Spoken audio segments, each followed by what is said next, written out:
What is everybody? Welcome back to Truth and Transparency. Idaho4 families sue WSU. These are my thoughts. Welcome. It is January 18th, all day today, Sunday, right at the top of the hour, during playoff football season. Well, the Browns aren't in it. So I guess I would just get my notifications on the Bears. Rooting for the Bears, though. It's been a long time for them, so it's kind of like how I root for the Lions, you know. Lions and Tigers and Bears. Oh my, just throw the Browns in there. We got some Patriots fans, right? Okay. Well, this episode, thank you guys, by the way. Been really busy here in Columbus, Ohio. I'm sure you guys are all well aware from the notifications on the Tepe murders. So, woo! WSU. Well, I'm not going to. We're just going to jump right into this. But here's the first question I want to ask: is what if WSU just said Brian didn't do it? Brian's not the killer. But Lana, he said he did it. Okay. I mean, so basically, if it would be anybody else in the United States of America that would have committed this crime, as long as they weren't a WSU worker, right? WSU would be like hella happy for it, right? Think about it. So think about the investigation. I was going crazy when we got the pictures of Brian Culber's apartment and that there were all those tickets. Okay. All those tickets. Would WSU have a reason to not want the suspect at the time when they didn't have the suspect back in 2022 and it was a manhunt? WSU had to, I'm sorry, internally be saying, no, this cannot be one of our students. And then not just it can't be one of our students, but no, this cannot be one of our faculty. Okay. Think about it. Right? Immediately people would know, oh my God, what this would do. Like, when I say immediately people would be thinking about that, it's money wise. Immediately, holy shit, we're going to be sued for millions. We're going to be sued for millions.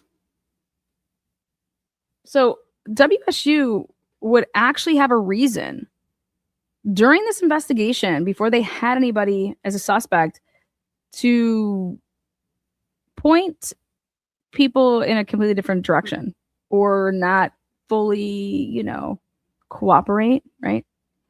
But when I say WSU, I mean,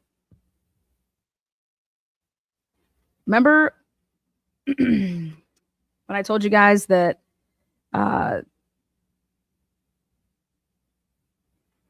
that it was like Blaker was hiding where and what he was doing.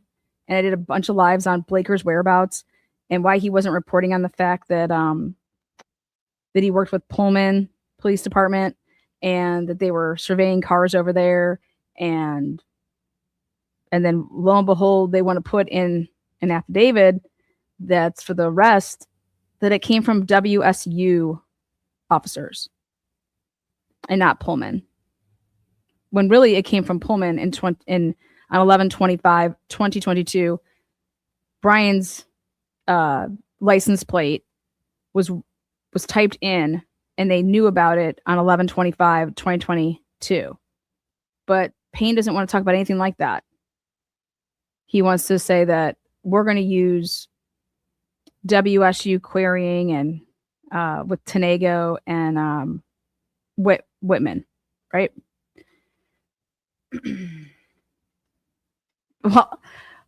well, holy shit. Throw this lawsuit up there. And could there be a reason that Payne actually went with WSU in his probable cause instead of Pullman? Is there actually now, when you look back at it, is there a reason that Detective Payne went with WSU officers instead of Pullman officers?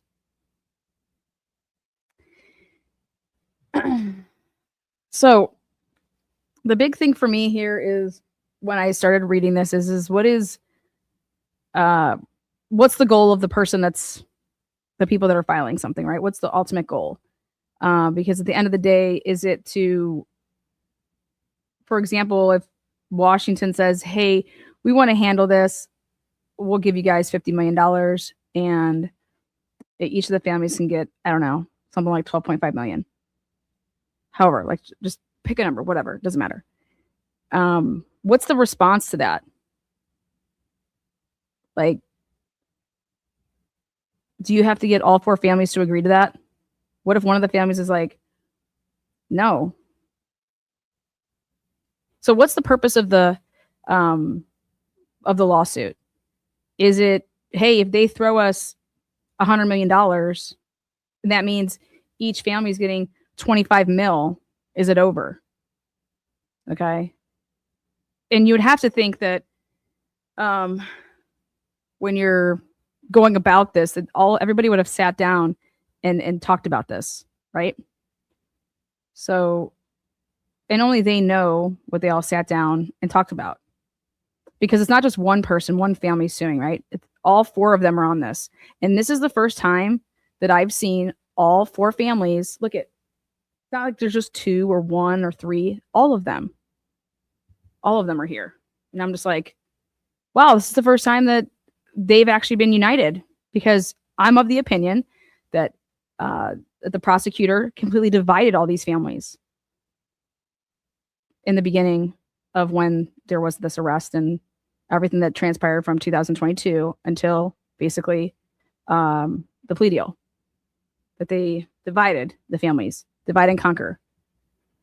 They wanted a plea deal, and how are we gonna do that? Well, we're gonna tell certain families certain things, and we're gonna tell them what they want to hear. And we just need some of these families to say, yep, they're fine with the plea deal, and that, hey, as long as we have some of them, it doesn't matter. So here, we have all of them on this lawsuit. Okay, so fact number 1, all of them are here. Okay.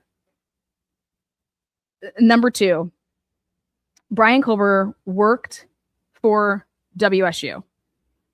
And they go through in the beginning, which the first thing I want to point out is without Brian Culver being, WSU brought Brian Culver to Pullman, Washington. So I said to myself, well, back during COVID, Brian was going to school. How could you truly give a recommendation to someone's character when back in Pennsylvania during COVID and this remote learning shit, you're never seeing the person, right? You're never dealing with them. These interviews that came out about Brian's teachers and professors, like, how are you dealing with them? How are you ever interacting with them? And it was non-existent through just like, what, they're submitting papers. You guys, I'm sorry, but the dullest motherfuckers, okay, can submit papers and get A's, and I don't want anything to do with them. Okay, great, A, who gives a shit? I'd rather take a B or a C, okay, and let's see why they're getting B's or C's on papers versus, is it over here the grammar of it or the material, like what?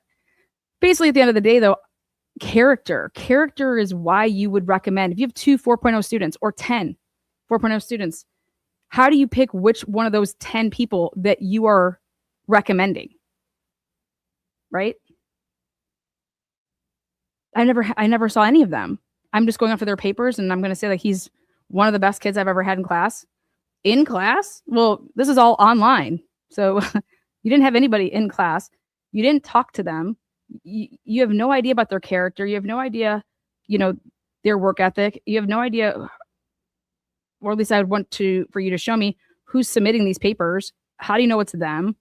Do you have to go to like? Because I asked my friend recently who was back in school. She wants to be a teacher, and she's doing a bunch of stuff like online. And I'm like, how the fuck do they know that it's you doing the work?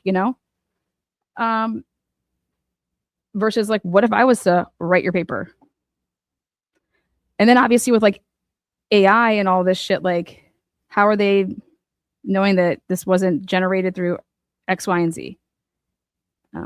Anyways, she explained some things that you have to go to like when you have to take your test, you go to like the testing center and you just use one of their computers there.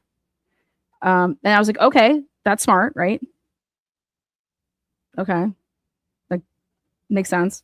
So I don't know how Brian Kober was like, we don't know that there was never a trial in this case. So it's kind of like how I feel about the Dr. Dre case. There was never a murder trial. But here, at least Brian Kober stood up and he said, I did it. I killed 4 kids, students, young adults, whatever. I did it. I did it. I did it. I did it. Okay. Well, what if, let's hypothetically just say this. Let's say that the families are like, the school could offer us $500 million. We're not taking a deal. We're going all the way. Because then that means that, hey, we need to expose some things and we need to show some things because we need things to change. Now, if you're doing this because you want to see change and you want to see change across the board, then at any point in time when you would take a plea deal or a settlement, rather, for this is civil. If you're going to take a settlement at any point in time, but you saying that you want change, I would say that that's not like that's a lie then, right? Or how do you expect to get change out of a secret settlement deal? So for me, I need to know why you're filing this in the first place. Okay. For me, Karen Reed, I don't think Karen Reed's going to take a settlement. Karen Reed is holding everybody the fuck accountable, right? Karen Reed is going for that ass, right?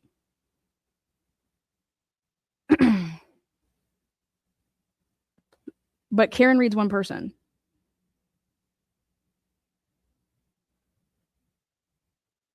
How do you get 4 people? Because I mean, $25 million. It's a lot of money. It's a lot of money. Some families are in different situations than other families, So I don't know. So that's the first thing is what do you truly want out of this? And then next is this is all about if Brian Kober was just a student at WSU, you couldn't file this. Okay. If Brian Kober was just a student going there to school, this filing could not be written this way. But that's not the case. Brian Kober was, and they're saying here,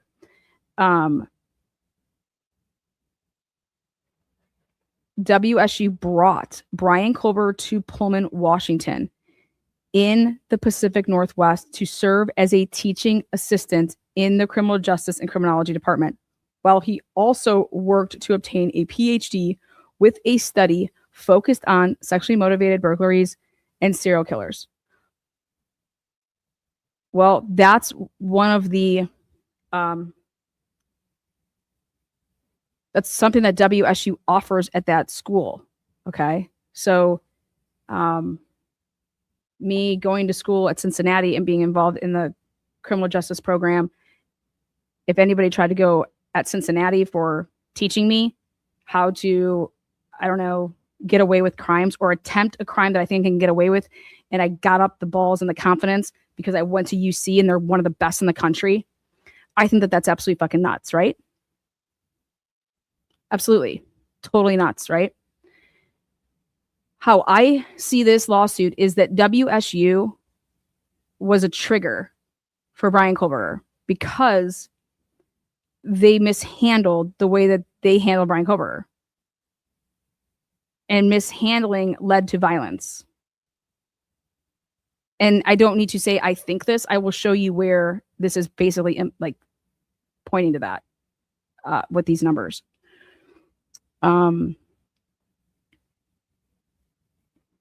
So remember I put this out a while ago. I said, you know,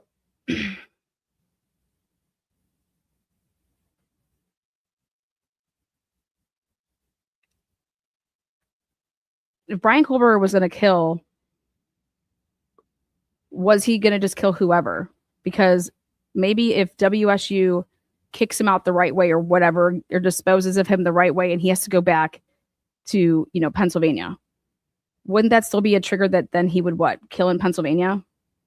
So the question for me is, was it a matter of time versus he's going to do this? He was planning on doing this when he went out there. So if he went out there with the intentions to kill because he bought the knife in March, then how is it WSU's fault? So where I think the huge problem is it that I'm seeing is what the police were alluding to. Okay? What the police were alluding to and how and when this began is prior to getting to WSU. And so I want to work with this in mind. For the purposes of this episode, I want you guys to picture that there is going to be no settlement. Think about this, that there's going to be no settlement. Okay. And that this is going to go to trial. If I was to be asked how I would go about fighting this is, well, if Brian Colbert didn't commit the murders, then WSU is not responsible, right? Wouldn't that be the first thing that you would write up on a board? Like your whiteboard, you would say, well, guys, I have a question. Here's me, little old me over here. Is if Brian Colbert didn't kill anybody, would we have to pay out any money?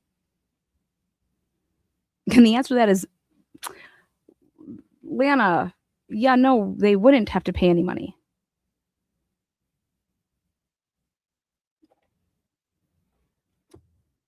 Right? So for the purposes of this live, it's really important to understand that if this is going to go all the way, and that's how we're going to treat this, is that there's going to be no settlement. And this goes all the way to a trial. They're demanding a trial. Well, why don't we, can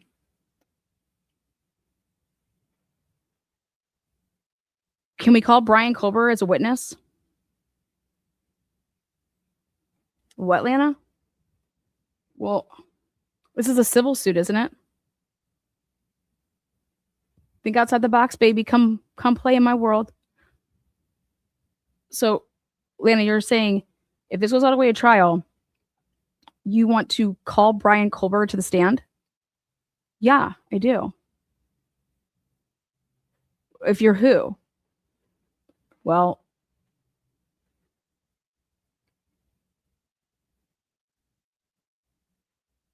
the families. You're going to call Brian Colbert to stand? Yeah, why the fuck wouldn't I? He's going to tell everybody that he did it, right? And he's going to tell everybody how he did it, and he can be asked all of these questions, and we can depose him, right? Civil case. But what if Brian Colbert gets up there and says, I didn't do it? Well, Brian, why did you say that you did it? Well, because my life was on the line and they were trying to kill me. Wait, what? Like, just think about it. Is it worth, if you were to defend yourself against this suit, how would you do it? Well, fuck, what if we went the route that Brian Colbert didn't do it?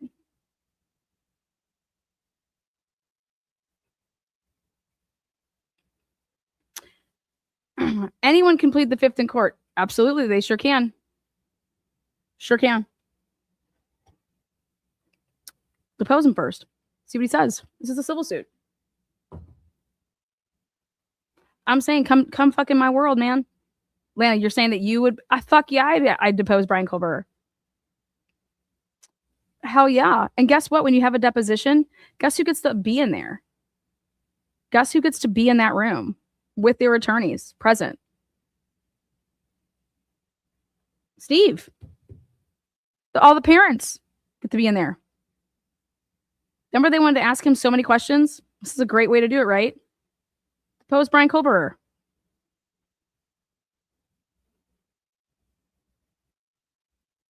I hope Steve is watching, by the way. I have a feeling that he'll watch this. So Steve, if I was you, I would depose Brian Culver and I would call him to the stand.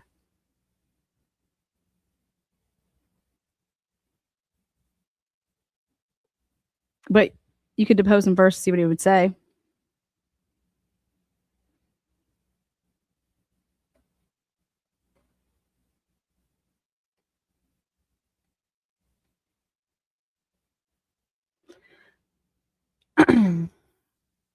All right, so let's back up a little bit. Now, going back to WSU, hey, you're responsible for this. If you guys would have done X, Y, and Z, this wouldn't have happened, type of thing, right? So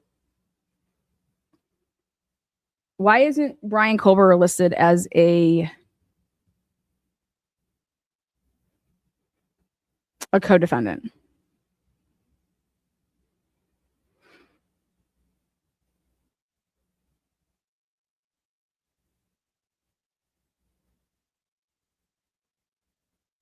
I mean, why isn't there a wrongful death suit against Brian Culver? And the only answer to me that you have there is that what, Brian doesn't have anything? Sue him for what? He doesn't have any money. Well, that brings me back to the first question that I asked. Is this lawsuit about money? Because if this lawsuit isn't about money, then suing him for wrongful death shouldn't be about money either, right?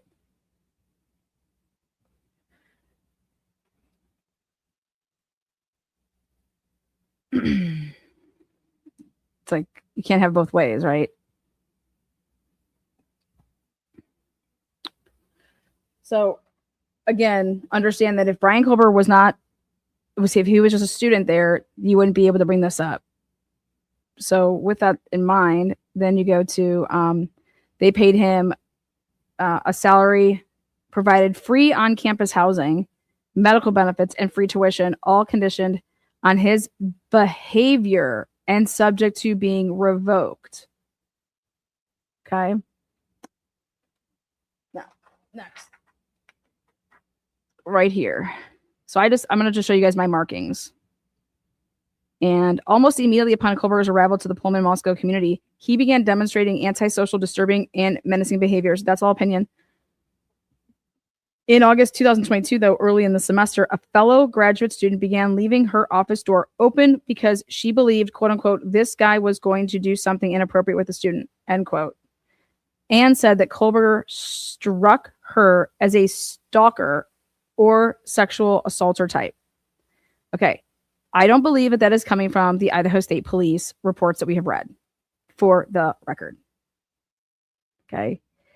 The FBI was involved in this, and there was 13 formal complaints, right? 13 formal complaints. What are in those formal complaints? Is that quote in one of those formal complaints? One of the 13.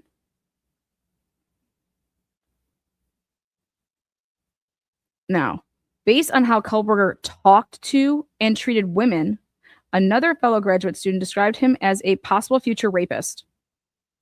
And Culver's supervising instructor was aware that several female grad students had reported that they were very uncomfortable with interactions they had with him. Perfect. So it's going to go all down to policy then, right? So they're leading up to saying, hey, this is what was happening.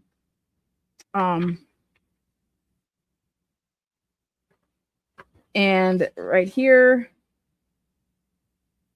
all of those quotes. And the next thing that you see is in 13 formal reports. So I believe that everything that we just read there is from the 13 formal reports, not from the ISP shit. Now, you have to go back and ask yourself this. We have not heard the interviews. We've only read the reports. And we know how they are with reporting. They suck. Okay? Trust me when I say this. If you don't think that Moscow Police Department, WSU, Pullman, Idaho State Police, if you don't think that they were somehow talked to about, we need to be careful about how we go interviewing these people and what gets put on the record. Why? Well, because of this, because of what we're looking at right now. If you don't think for a second that was not an underlining concern off the rip, then you don't know Idaho and you don't know that area. Even if it's, oh, but this is Pullman, it's Washington. They're worse.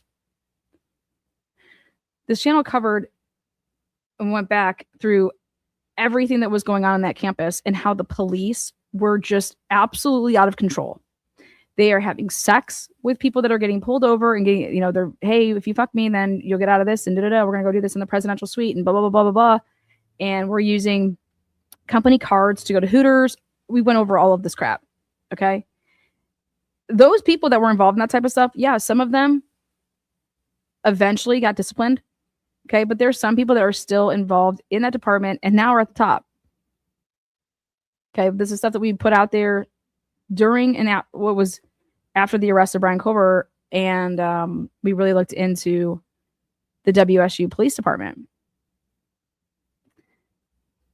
That's why when I started talking about, holy shit, Brian Culver's car, which is a white Elantra, had racked up how many tickets? What the fuck? How did they not have this car immediately? Well, because maybe they didn't want, maybe there's an ulterior thing going on that, God, this is going to look like, was this at all? And are these families going to uncover and show us how there was a potential cover-up being planned? Because this can't get solved if it's going to be somebody that's in the department. If it's anybody that has something to do with X, Y, and Z, this is going to be horrible, like blah, blah, blah. Why would you need to be tight-lipped? Remember when Gary Jenkins is being interviewed and he's talking about this was so tight-lipped, like Moscow was even talking about it with other, departments and all this crap. And it's like, no, maybe it was so tight-lipped because your department at WSU over there is absolute fucking garbage. And your culture that you created, Gary, is shit. You're shit and you're a fucking liar. And I've blown up your spot so many times. And I have Anjanette Levy's interview to use as just the most compelling evidence of your lies. You're a sick, sick old man. So I feel like this is going to blow up everybody's spot, this lawsuit. This lawsuit is going to blow up everybody's spot. Unless it was to be settled out.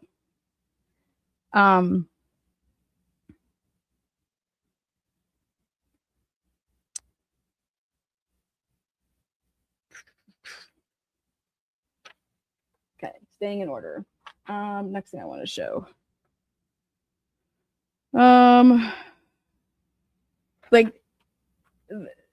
Let's also get something straight here. How is there no police reports written? You guys, none of these people were told to go and file a police report with WSU or Pullman Police Department. 13 formal complaints. All these alleged fears. Like, why aren't you going to the police? Remember when Ann Taylor asked to pull if Kohlberger's name had come up in anything? I think it was for two reasons.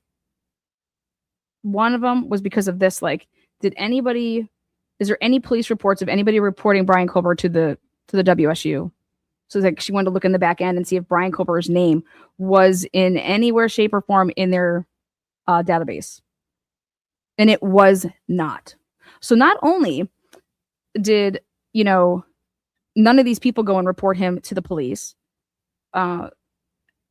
educators are automatic reporters. So again, we can go back and say, like, what are the policies? What are the procedures with WSU? Awesome, great, awesome, awesome, awesome. How come the question isn't coming up with it, which is, did you tell any of the people that came to you, if you're like a teacher or if you're running that department, you're in you're the authority of this division of the school with whatever the fuck it was, the cohorts of whatever they call themselves. Did you ever tell them to go to the police? Why wouldn't you ask? Why wouldn't you ask or tell them to go to the police? But I'm saying for like the line of questioning from the police is, did you ask that of them? So if I'm going to interview the woman that's running the department, hey, so did you ever tell them, like, you can guys go and make a formal complaint, but you can also go to the police? I mean, wouldn't that be your advice? Fuck being in charge or not, or just a fucking lay person, doesn't matter who you are. Hey, go document it with it. Like, in this day and age, everybody knows that you have to document. So that's all, like, these teachers would know too. And you know this, and you're not telling these students that have these concerns to go to the police. I find that absolutely fucking enlightening. You're encouraging reporting. That's what it says in your manual. We're going to get to that.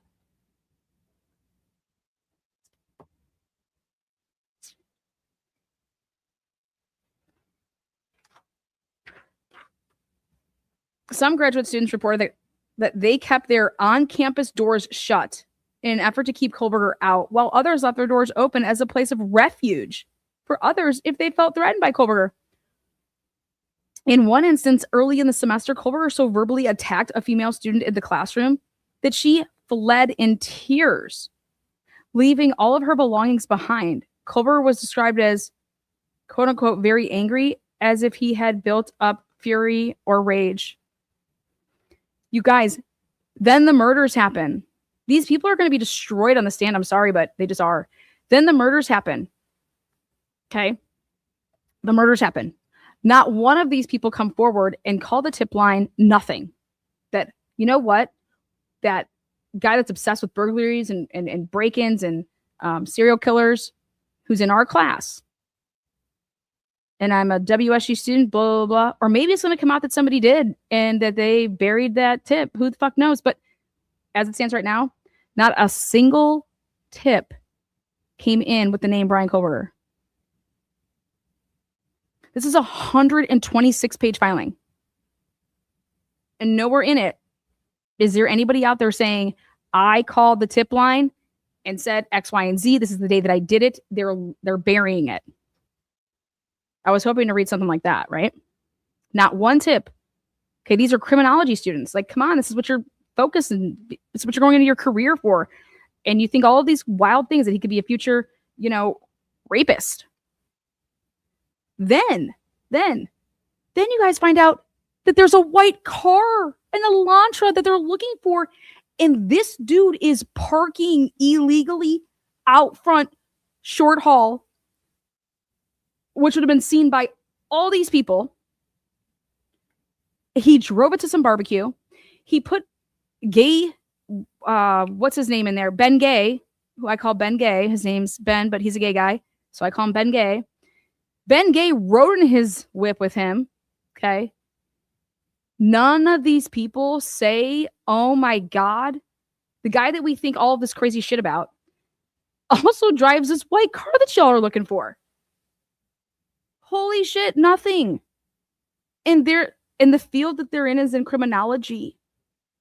in criminal, like, oh boy.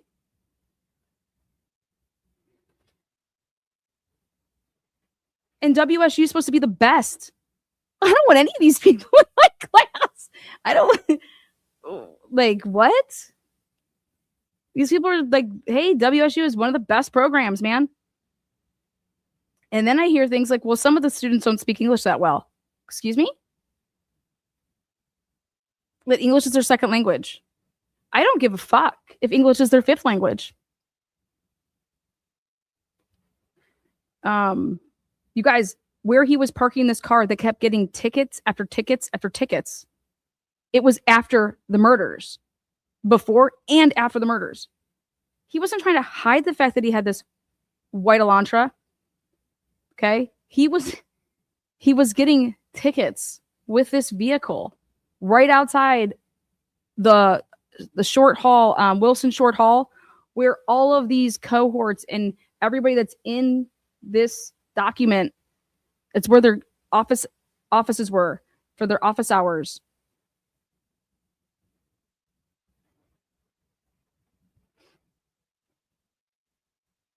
They said that they talked about the case all the time too. So it's, I mean, they should have been talking about the case. This is what they're doing.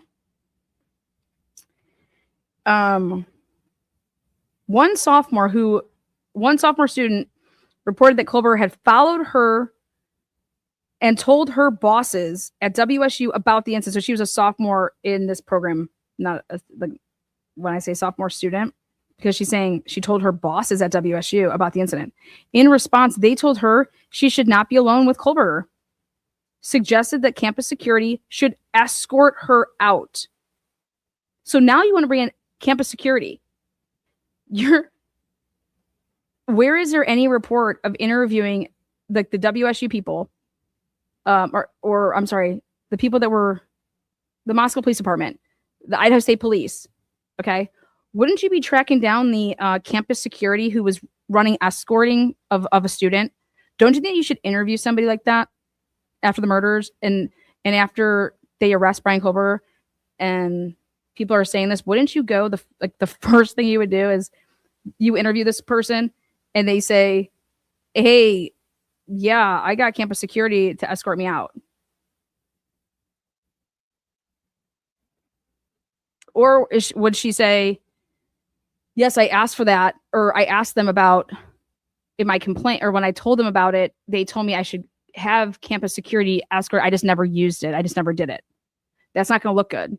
It's going to be like, okay, so you weren't that scared. Like, but because it's going to come down to this.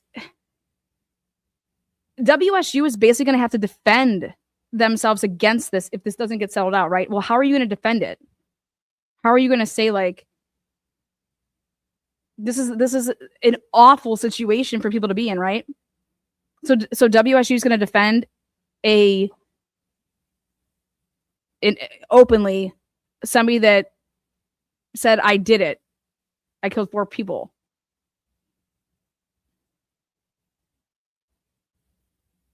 And it's like, no, what they're going to defend is that their policies. I said, well, we haven't even got to that. We're going to talk about their policies, and their policies do say certain things.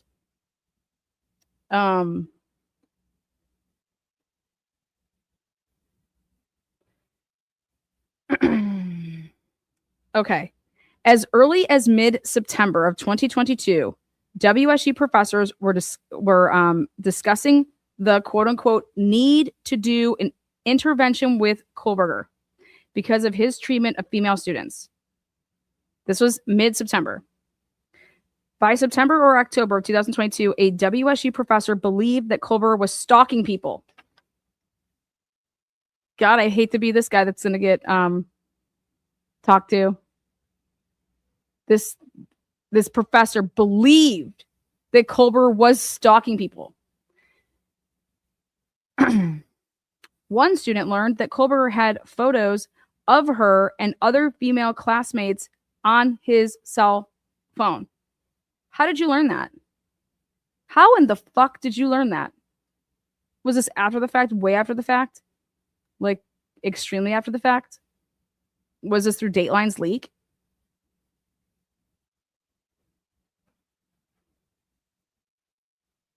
Like, what? When the hell did you learn that Colbert had photos of you on his phone? Well, that would be from the Dateline leak, right?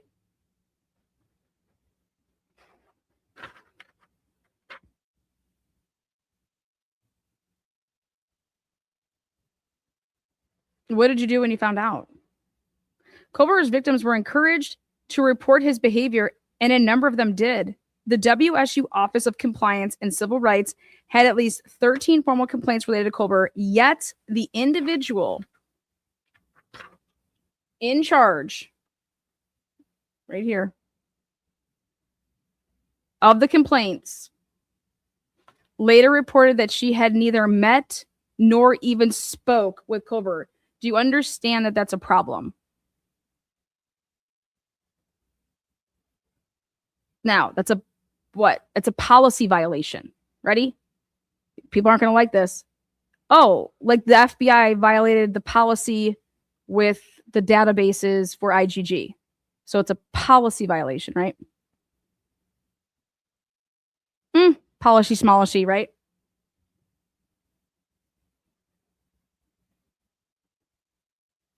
So the individual in charge, right here, of acting on those complaints later reported that she had neither met nor even spoken with Kohlberger.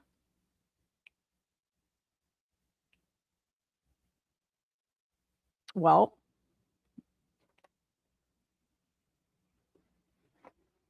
it says in 2022, WSU undertook an investigation of improper sexual activities by the WSU police force involving allegations that an officer had sex with a victim in the presidential suite of the Martin Stadium and the WSU observatory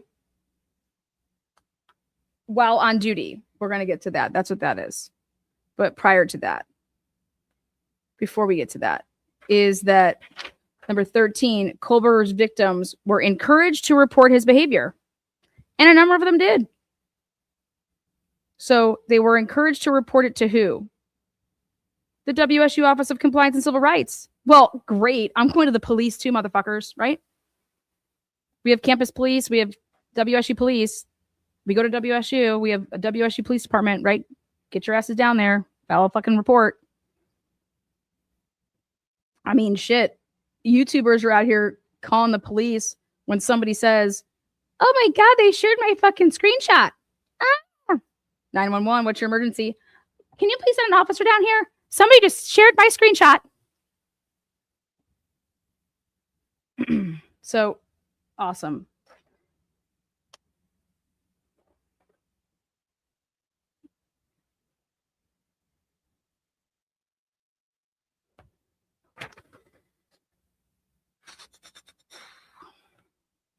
Okay. One student complained that she was unsatisfied with how prior reports about Kohlberger had been handled, and she did not believe that WSU would adequately protect her from retaliation. But she continued to report her experiences to the program chair and other faculty, stating that Kohlberger's actions made her feel unsafe. Why didn't you go to the police? I'm just asking. Like, did anybody tell you not to go to the police? I'm just curious of that. Did they go to the police?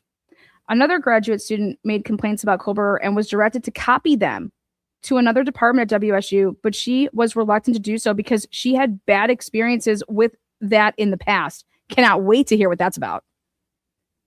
That's like retaliation. That means if you're afraid of doing that and you had bad experiences, that means whatever came from that, it wasn't worth it, right?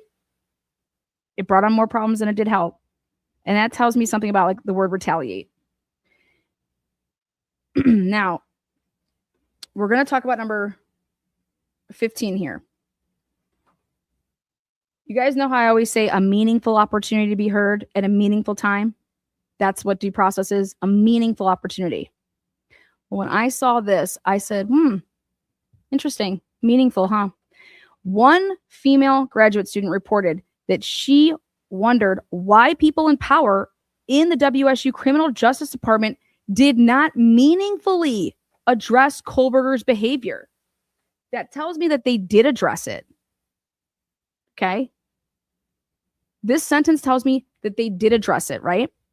But that it wasn't addressed meaningfully, which is, well, that's a due process. That's a big due process word that I love to use when I write stuff, to say, I need a meaningful opportunity to be heard and a meaningful time. Period. You're not going to put me on some Zoom so that you can say that we had this, so that you can already have your mind made up and I'm getting 2 minutes and then, okay, yep, this is my ruling and it was the same as it was before when you ruled and didn't give me a chance, violating my rights, right? So this tells me that they did it. Okay. That they actually addressed it. And so I'm so curious to see the notes on that.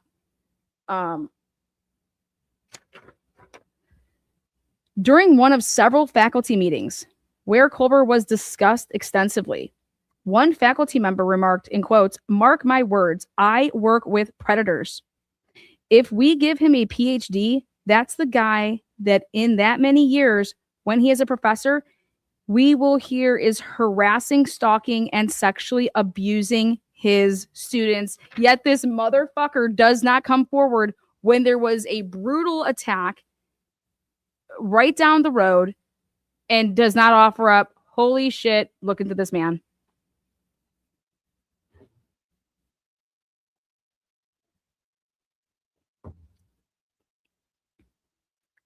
I think that's crazy.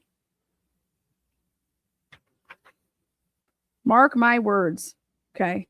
This same WSU professor believed that Kohlberger was already stalking people. It's all over the news.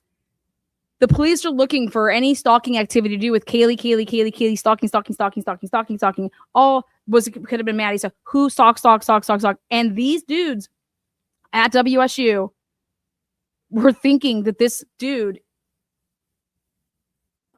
wow, kind of crazy. It's kind of crazy. Kohlberger's supervising instructor, however, was concerned that removing him from employment at WSU would open the university up to a civil lawsuit from Kohlberger. And now this is what kind of blew my mind. Why?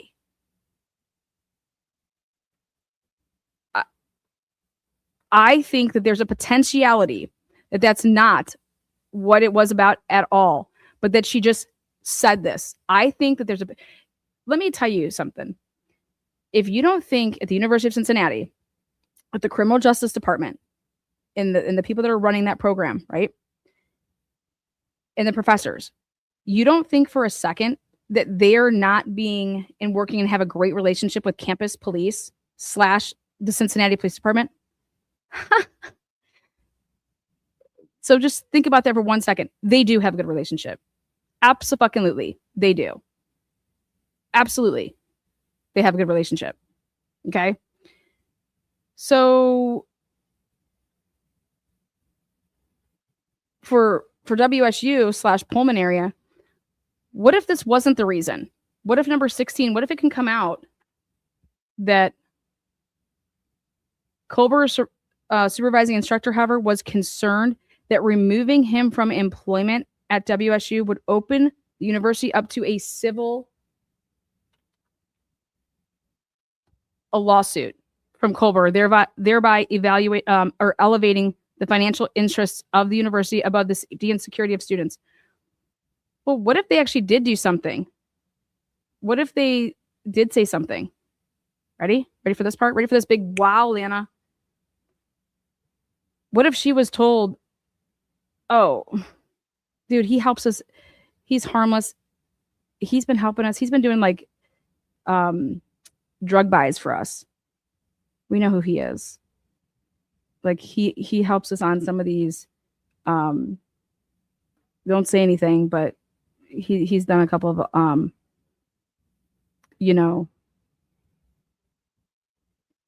buys for us. You think she's going to come out and say that? You think that is what that woman's going to say in a meeting? She's not going to say that. But fuck if it wouldn't be like, well, that's interesting information that you're getting, right?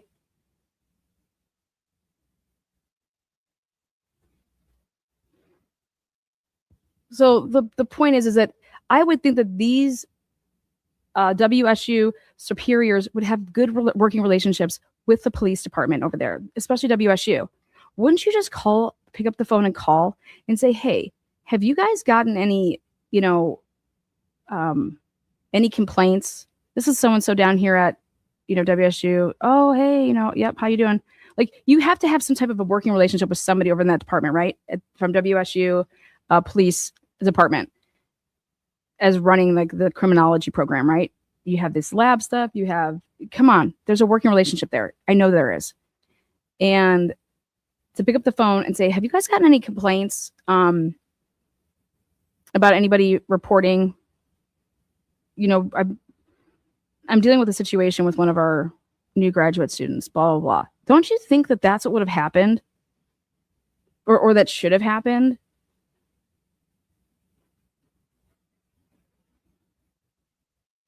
And then the cop would just have to say, we just put in a FOIA request, and I guess we can give you anything that you want to know. We can run that name through the system and give you a file. Like, think about that. Wouldn't that be like due diligence? Like to say, I would just, and then maybe that did happen, and the girl was like, I'm just not going to do that. Fuck it.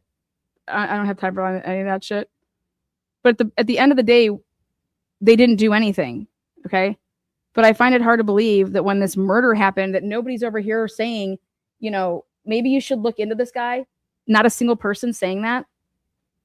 That's unfucking believable to me. But then maybe it's not, because if they were told to shut the fuck up.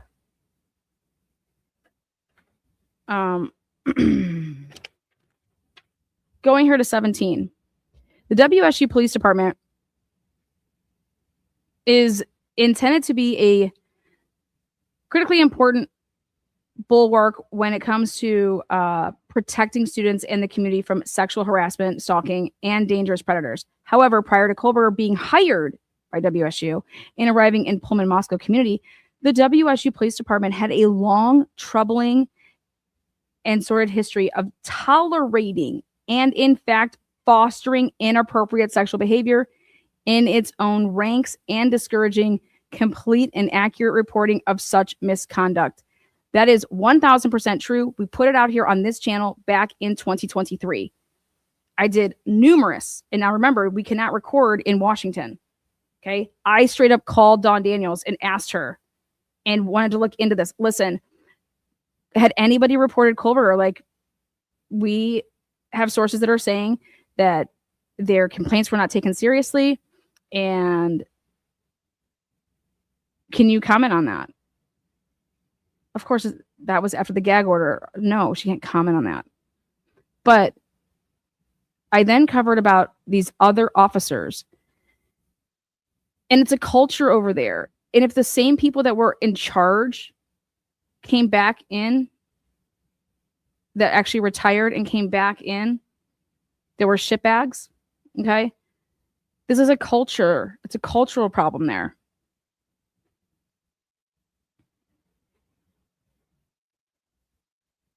And so this problem has existed for a long time over at WSU. But you guys, the problem also exists, I'm sorry, in Moscow. It is not just a WSU problem. It's both of those campuses. But Brian Culver was brought in, and he was under the handbook, the policies and procedures handbook of WSU. Right. And I'm over here like thinking to myself, God, this just reminds me of everything that Judge Hitler was talking about. Policy, smolicy. Like, it doesn't matter that the FBI violated their own policy with going into databases that they weren't supposed to, because nobody's rights were violated. Nobody's rights were violated. The FBI just violated their own policy. Oh, is that it? Sorry. And it's okay. And it's okay. Okay. You know, polishy schmolishy, man. Who doesn't care? Doesn't matter. 18. Again, TNT reported this on our channel, specifically 2007. The WSU chief of police was demoted after an internal investigation found he had viewed inappropriate emails on his university computer, forwarded those to other WSU police, and invited them to view them.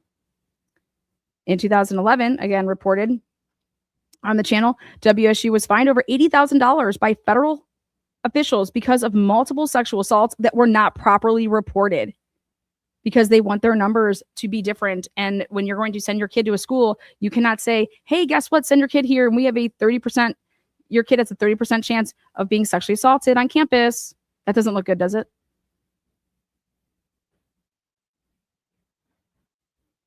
And hey, guess what? Our police, when you go report something, they don't do anything about it. Money, money, money. It's all about money. So WSU did not dispute the findings of the federal investigation. That means they didn't appeal it. Nothing. Here you go. They got 80,000. Okay. 80,000 ain't shit. Okay. 80,000 to a university. It ain't shit. It's like a penny. It's probably even less than a penny. 80,000 is nothing.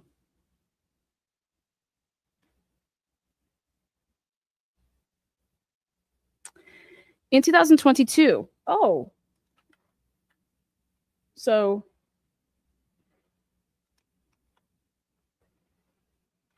I know something that I covered was talk about, hey, did Brian Colberger ever look up WSU and all the stuff that they in the past were just so like this, like, yeah, let me come to this school because they suck at their jobs. They cover for each other that are cops, right? All this crap. And I'll be able to come to this university and get away with a crime, especially if I'm one of them. Now, that would be some shit, right? But I don't think the Celebrite says that. That, wow, let me look up these places and say to myself, wow, yeah, I go to WSU. They're going to protect my ass if I'm one of them. If I'm a cop or if I help cops, they protect each other.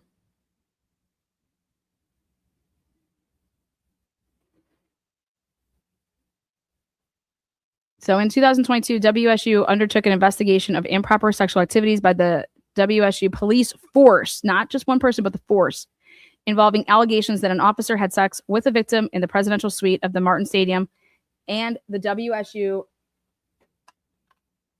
observatory right here while on duty. And that the WSU police department leadership, like I've been saying, this is a culture. The culture is horrible. The department leadership did not properly report the incidences. The investigation ultimately found that police department leadership exhibited gross misconduct, incompetence, and neglect of duty in response to the claims of sexual misconduct. In August of 2022, the WSU police chief, assistant chief, and captain all resigned prior to facing discipline for their actions. This is how Don Daniels became assistant police chief. This is how then Gary Jenkins came over out of basically retirement, right? Came over to literally run then in August and be chief of police over there. This all happens in August of 2022. Those murders happen in November of 2022.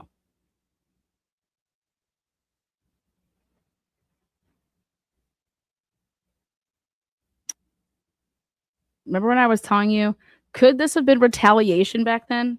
You guys can go find the lives. They're out there. I don't delete them.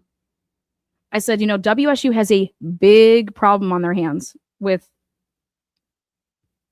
all the shit that's going on there. And not just them, but Pullman too. And then it was a big secret that Blaker had to be over there working with them. Well, I think we're seeing why Blaker could not be talking about the things that he was doing over there. Because the people who he was working with over there, these cops, there's all this controversy around them, credibility issues. They're problematic.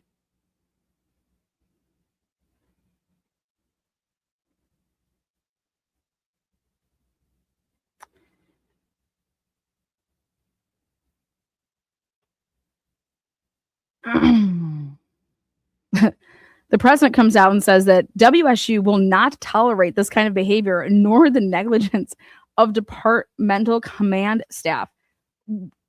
So basically, the WSU president controls the police department of WSU, because otherwise you cannot make a statement like that. Capiche? So the university, that's their police department, WSU police, right? But it's not like a campus police. It's totally different. And I had to learn that, like,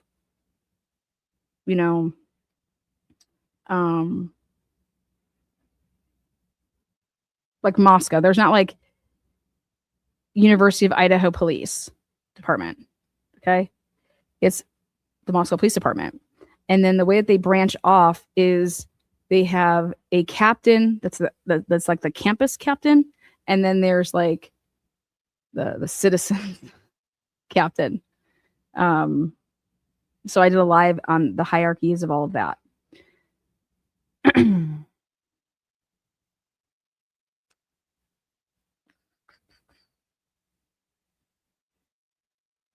Basically, you have to look at this and say to yourself,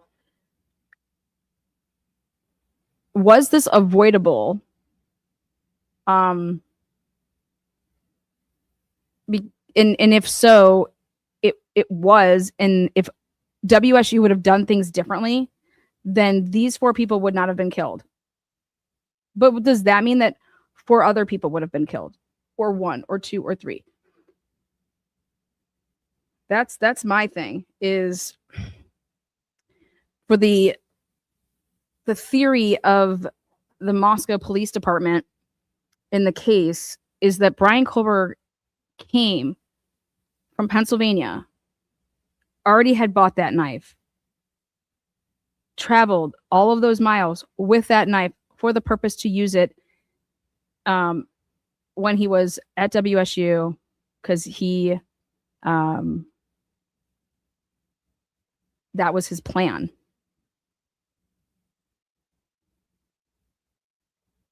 And then one would have to ask themselves, well, if that's the case, is this lawsuit covering the fact that then WSU should have known that was going, like, that this individual, if they would have assessed him correctly, that they would have seen these red flags. And my thing is that, did COVID play a part in this? And what I mean by that is all these people are learning remotely because of COVID. So how can anybody give a recommendation on somebody's character when I don't have you in class and I don't talk to you, except you send me an email and you send me your papers and you're getting awesome grades on them, but I don't know you. So how can I refer you like that? You know what I mean? That's very odd. Unless I had tons of like phone interaction with you. But I don't know.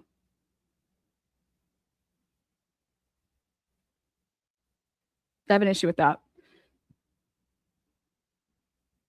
Now, a subsequent investigation into the offending officer during the fall semester of 2022, oh my God, really? Found that he engaged in predatory grooming behavior while in a supervisory role and had a history of sexual misconduct, and that the WSU Police Command fostered an environment that discouraged reporting sexual misconduct. No shit. Exactly. That's 1000% correct. Okay. And now what you would want to kind of correlate is that Brian knew this. You know what I mean? Did Brian know this? And this stuff didn't come out until way later. So I don't even think that you're never going to be able to make that correlation. You're never going to make that argument that he knew he was entering into, he'd go to this place and that he picked this location because he knew he had the best chances of getting away with it. I think that that is more or less like what you're pretty much saying here, is that because of the way that WSU handles things or that they don't handle things, Brian picked this place because of that. How would he know that?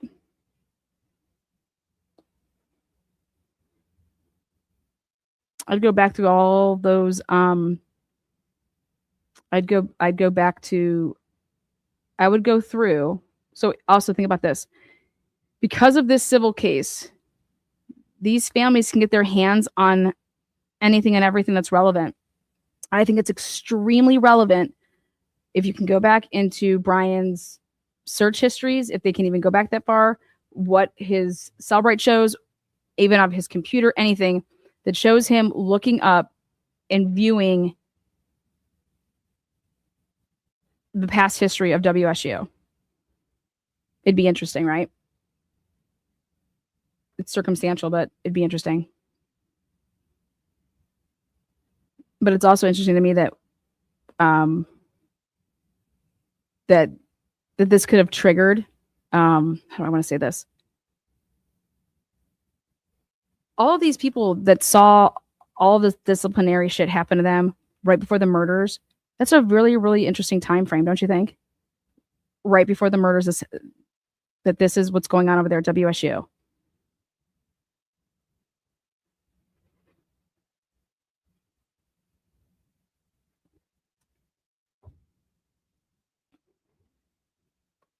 Remember when we talked about were any of the people that were inside that home, were they a potential down the road going to testify to anything? Were they a victim of any of this shit? Did they know things? Remember all of that? Because we were looking at, you know, when the defense is saying, listen, it's not Brian, it's somebody else. Or it's somebody's else, right? Multiple people. Well, who, why, what, where, we know the where, but how many unknown male DNAs in the house? Who knows how to plant evidence better than anybody else?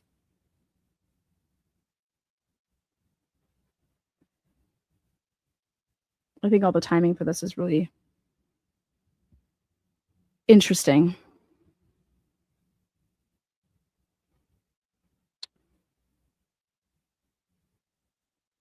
All right, moving on to number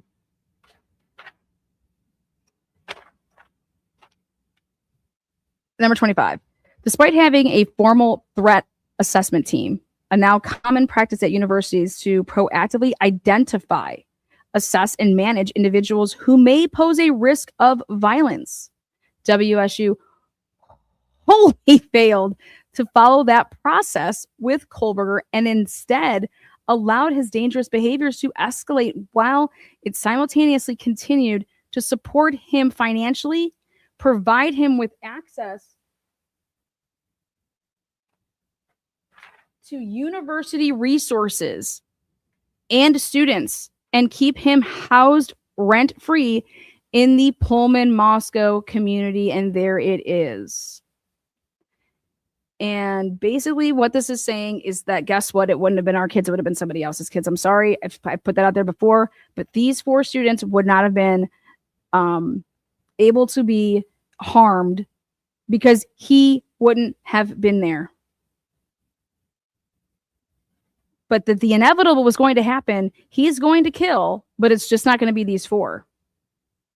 I'm sorry, but that's an argument to be made. And I put it out there before. I said, is this a situation where it's, hey, this dude's going to kill, but he wouldn't have killed these 4, and WSU is to blame for that? Now, how do you go about that? Okay. Thank you, Ghost Horse. Man, you are the best. And what sets you apart from everyone else is your common sense, which is in short supply these days. I will agree with that. Common sense is not that common. But this is a huge, huge thing for me. Number 25, and that's hence why it's already been highlighted. Okay. And I want to know that despite having a formal threat assessment team in place,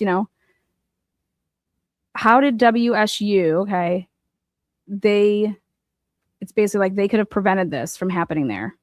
Okay. And it's despite having this formal threat assessment team, WSU just failed to follow that process with Culber and instead allowed his dangerous behaviors to escalate while it simultaneously continued to support him financially. It's like he should have been cut off a while ago. And if he was cut off a while ago, he wouldn't have been able, like he would have went home. He would have went to Pennsylvania. He wouldn't have had his housing anymore. He would have packed up his car and he would have been gone. Okay. If you follow your procedures, your policies, it would have forced him. And then this is the other thing is to say, how do you know that he wouldn't have stayed in the Moscow Pullman area? Well, he doesn't have any family there. He wouldn't have had money. He was still getting, the reason he's able to be out there. And okay, so he wouldn't have gotten a job. How about this? Why wouldn't he have just killed on, let's say, September, when you pull everything from him and you do it the right way? Okay, on my way home, I'm just going to kill and then, continue on my path to Pennsylvania. So how I see this is that Brian Culber is going to kill. Brian Culber is going to kill, right? Is the argument here that it wouldn't have been these four? I bet you if you put in this paragraph into Grok, it's going to tell you that you're assuming a lot. For this, because I think that the killings just would have happened earlier. Right? What you could potentially show is that he didn't know who any of these four victims were. If they would have handled it, on these certain dates, remember they said this? He went to the house. He was outside that house. He was driving around on 12 different times. Okay. And that started at the end of August. Well, guess what? That blows this up then for me. Okay. He was already beginning to survey that area at the end of August, is what you're saying, right? So you're going to really have to try to, I think it would have just been that, okay, they pull his financials, he's out the door, then he's killing on his way home to Pennsylvania. Or he's like he did when he first got there. He came out there and got a hotel room for a couple nights before he had his free housing at the Steptoe. Okay. He was in a hotel room for at least 2 nights. And how do I know that? From reading the discovery like a crazy person. So for me, it's like I would work on, he should have never come to the school and brought there, because what did they do to assess his character and everything about him? Remember, none of his files would have ever shown. Now we know this, but remember back in the day, we didn't. I always thought that maybe some of the reason that WSU walked a very interesting line is because they knew his history with being autistic or something like that, But now we know that none of that was ever on record because he was never assessed in any of that. So I said, okay, we get to eliminate that off the board, as WSU could not have said to themselves in these meetings, hey guys, we're going to catch a lawsuit because it's going to look like we're going after somebody that, is autistic or something like that. That's what I originally thought, because I thought that was the most common sense and why you would go and handle something differently. But then we find out through the process of this eventual trial that that's not the case, because he himself never was tested. And he did not know any of this existed until he was tested after he was arrested. So there's that. Boom, right?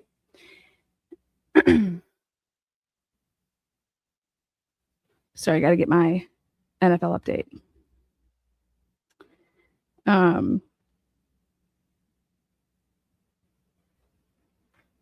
Okay. So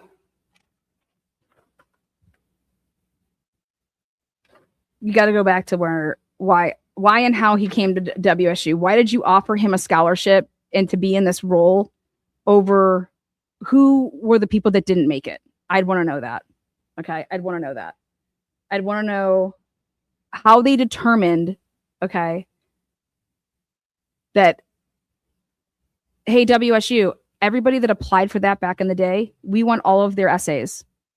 We want everything, how you determined, just like how Gary Jenkins determined who would get that internship position. Okay. And he's like, we just had a trust issue. I'm like, Gary, you're just fucking digging yourself a hole, you dumb fuck. Shut the fuck up. Remember him in his little stupid interviews? I'm like, man, is this guy just blowing his legs off? He's just needs to not say anything. And some of these people should have never talked to James Patterson about this book. It's going to really be, ooh. Anyways, I want to know all those things. Who were the people that were up for that you were considering? What made you consider, because why aren't you just throwing on the Pennsylvania people that were saying, hey, he's the best student I've ever had. He is the smartest, blah, blah, blah. Why aren't they in it? Why are you recommending this man like that? How are they not? Like, fuck, if you wouldn't have ever recommended him, he would have never got Pullman would have never said, WSU would have ever been like, hey, we pick him. Right? Why aren't those people that recommended him, and you would need those recommendations to get into this program, why aren't they being sued?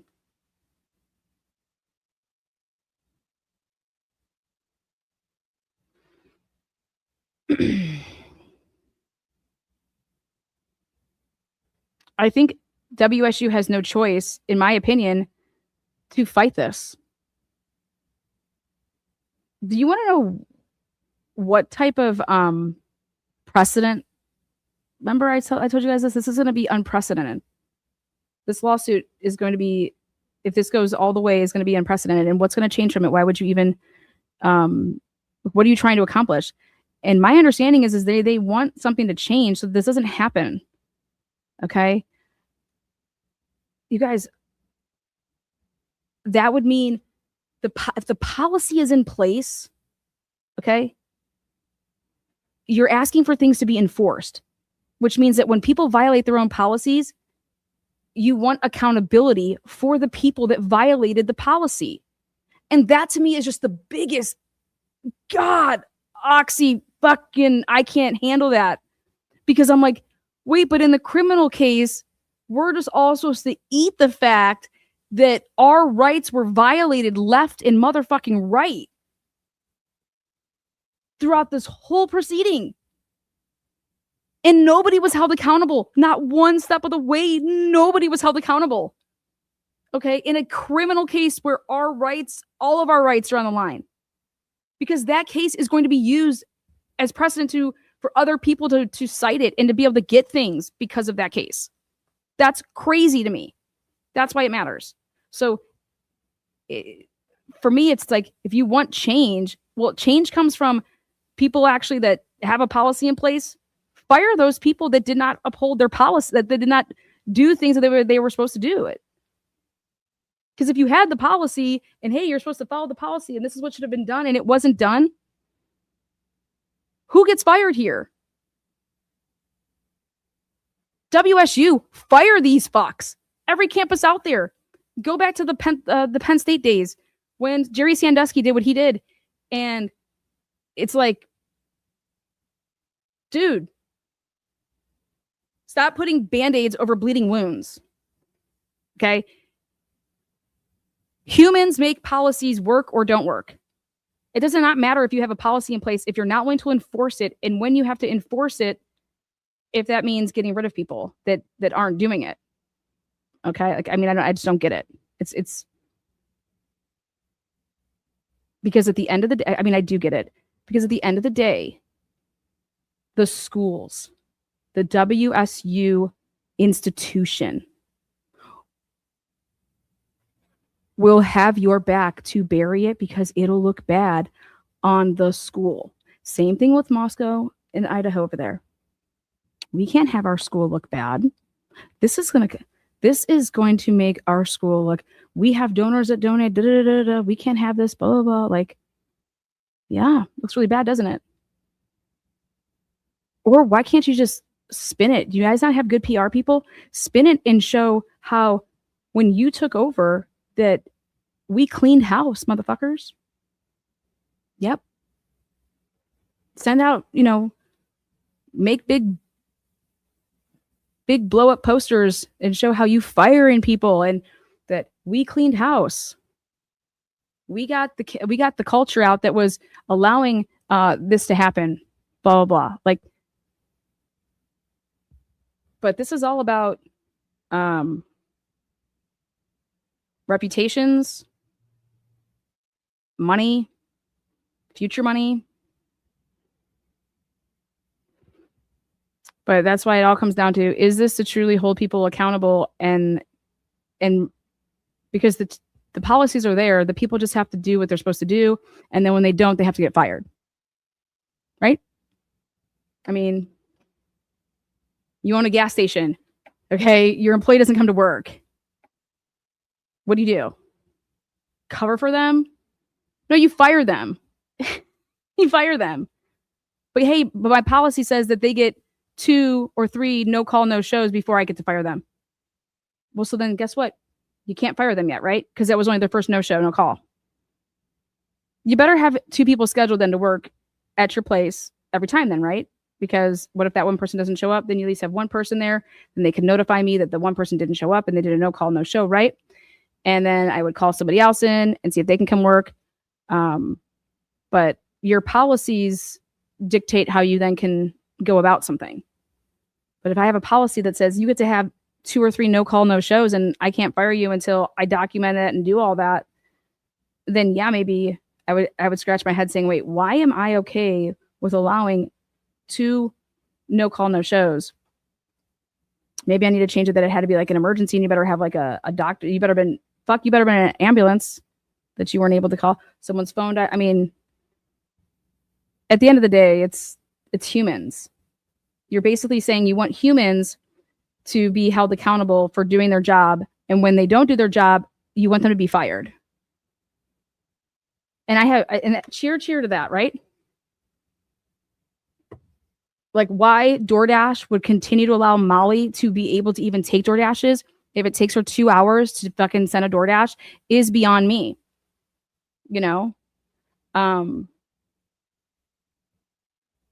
Maybe DoorDash should get sued, because if Molly wouldn't have taken an hour and 45 minutes in such a rush, and that Xana had to go out there looking for Molly, who's fucking walking around like a fucking idiot, right? In that total chaos moment, she didn't lock the door. And the killer got in. Well, DoorDash is to blame because DoorDash should have never had Molly as an employee, because she had done, 32-hour deliveries, and that's just unacceptable. And why is she? You know what I'm trying to say? Like, come on. But hey, because of that, then the killer got into the front door because it was unlocked. I mean, we could. Woo.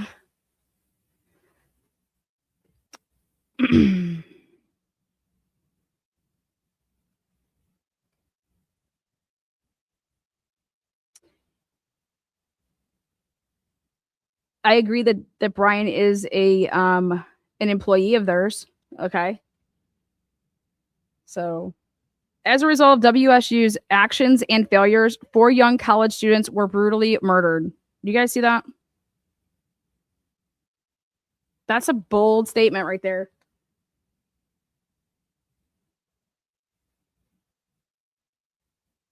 I would amend this. I would amend this, and I would use their names.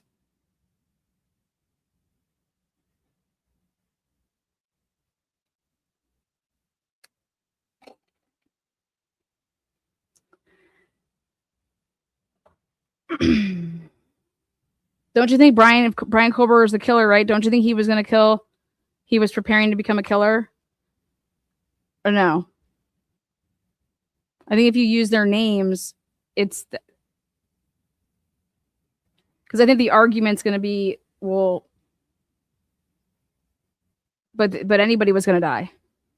But not anybody did die. Those 4 students died. Right?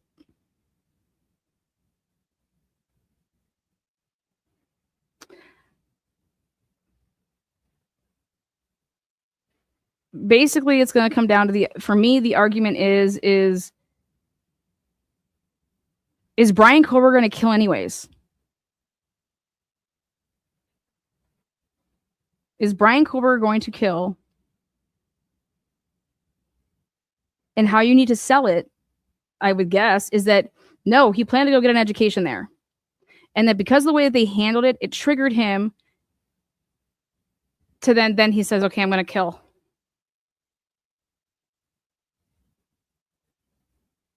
So, because that's what they kind of are alluding to in here, is we're going to get there, is that now they're smart here, really smart. They're using this venue and jurisdiction here, which I would use, because get it the fuck out of and anywhere near WSU's county. Because they have a office, WSU has offices in Saget County, Washington, and transacts business there, it's proper. And I just think that that's absolutely fucking genius. Okay? You want this nowhere in that county. Nowhere in that county. You want it here, away from there, because that's where your jury pool is headed. And that tells me that they want a jury. You know, if you're looking for just a settlement, why does it care where you're going to put this, what venue and jurisdiction you're going into? So I think that this is really interesting, really smart, very smart, like extremely smart. And I know why they did it. I would have done the same thing.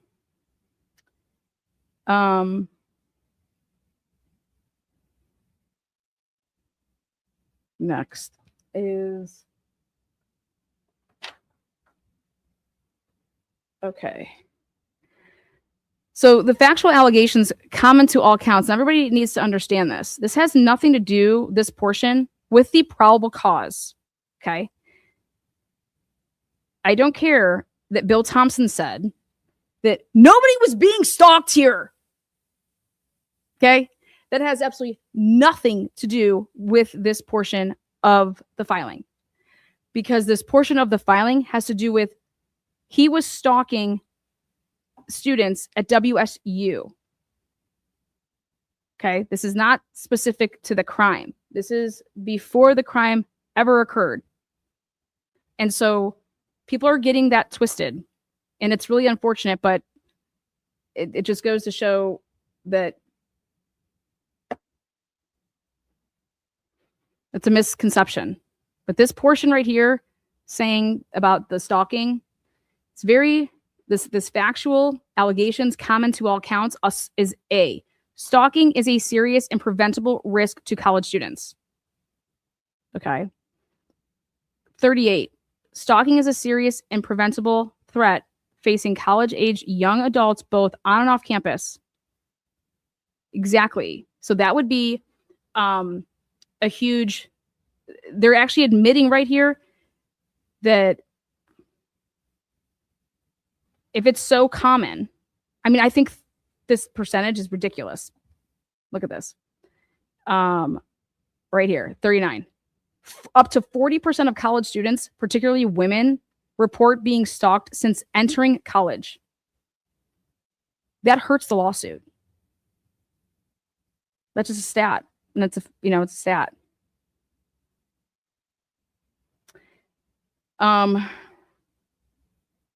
The highest rates of stalking are experienced by students 18 to 24 years of age. Most stalkers are also students. Yep. And you're usually in a relationship. I would love to know. The comeback to that is, and you're usually in a relationship. You want to know what the percentage of is being stalked by the person that you're dating? Do you want to know what that percentage is? Woo! Who does that hurt or help? Well, that basically is hurting if you're saying it's Brian Colbert, right? Because normally, if you're talking about people are stalking their people that they've had, that percentage is way higher when you're talking about people that have either dated them in the past, dating them currently, know them.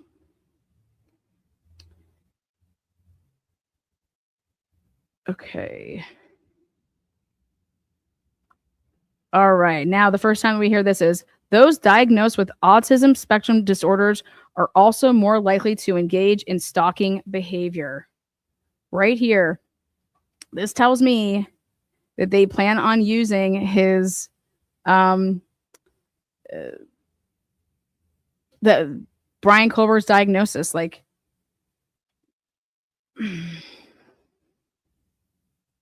which would require an expert that evaluated him on that, right? But remember the state, they wanted to combat some of that stuff. So it's just really interesting approaches here. So.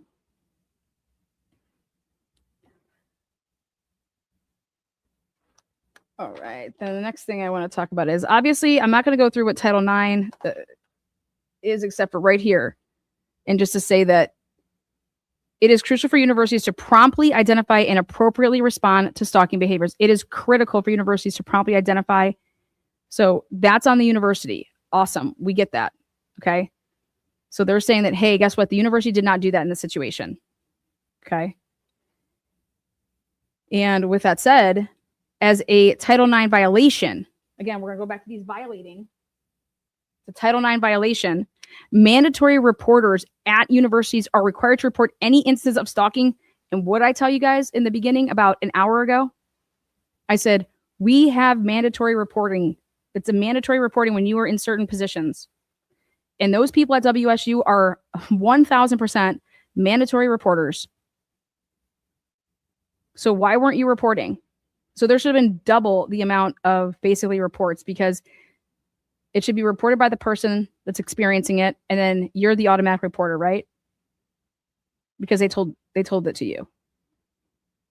So like that number 13 should, in my opinion, if any one of those 13 reports are from the individual who experienced it and they reported to somebody that's held to the Title IX standard, or then there should be like another report. And so I think you're going to be able to prove that they didn't report. So right there. So as a Title IX violation, mandatory reporters at universities are required to report any instance of stalking to the Title IX office. Under Washington state law, Title IX, and the Clery Act, stalking is defined as engaging in a course of conduct directed at a specific person that would cause a reasonable person to fear for the person's safety or the safety of others, or suffer substantial emotional distress. And it's a course of conduct is 2 or more acts. This is going to be wild to me if this goes to trial. Because, again, for hypothetical reasons, let's say that it goes to trial, right?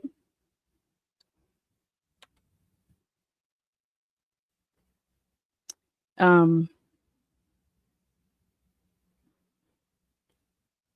do I want to word this? Okay.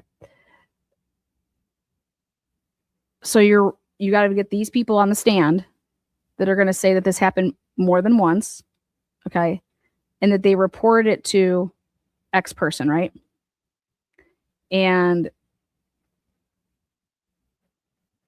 then you're going to have the person on the stand that's the person that they reported it to, and then you're going to say, why didn't you, this person report it to you? No, they didn't. What? No, they didn't report it to me.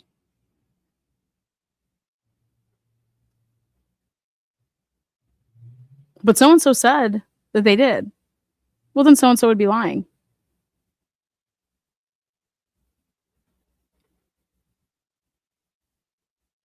She must have went on her own and told whoever, but she didn't come to me. Do you think that that could happen? Well, it all comes down to what is on paper. But I can promise you, if there's stuff that's not on paper, and there's no way to prove that that person ever told somebody that's a mandatory reporter, do you think that they're going to pick their career? Or do you think they're going to pick doing the right thing now? They're just going to say, no, this person didn't tell me that.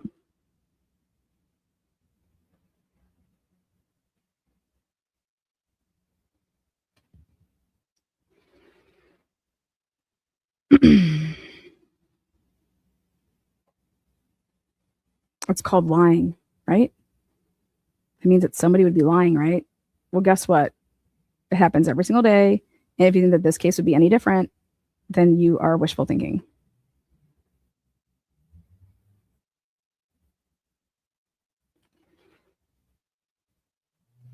Sad but true. So my advice is to get all that documentation all lined up so that people cannot wiggle their ways, out of that.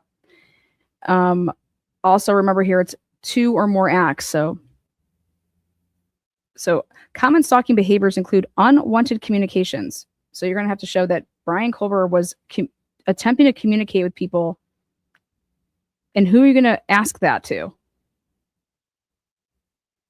Showing up when not invited. How are you going to prove this? Following, surveillance, and threats. You guys, how are you going to prove that Brian Culver did these things to these people?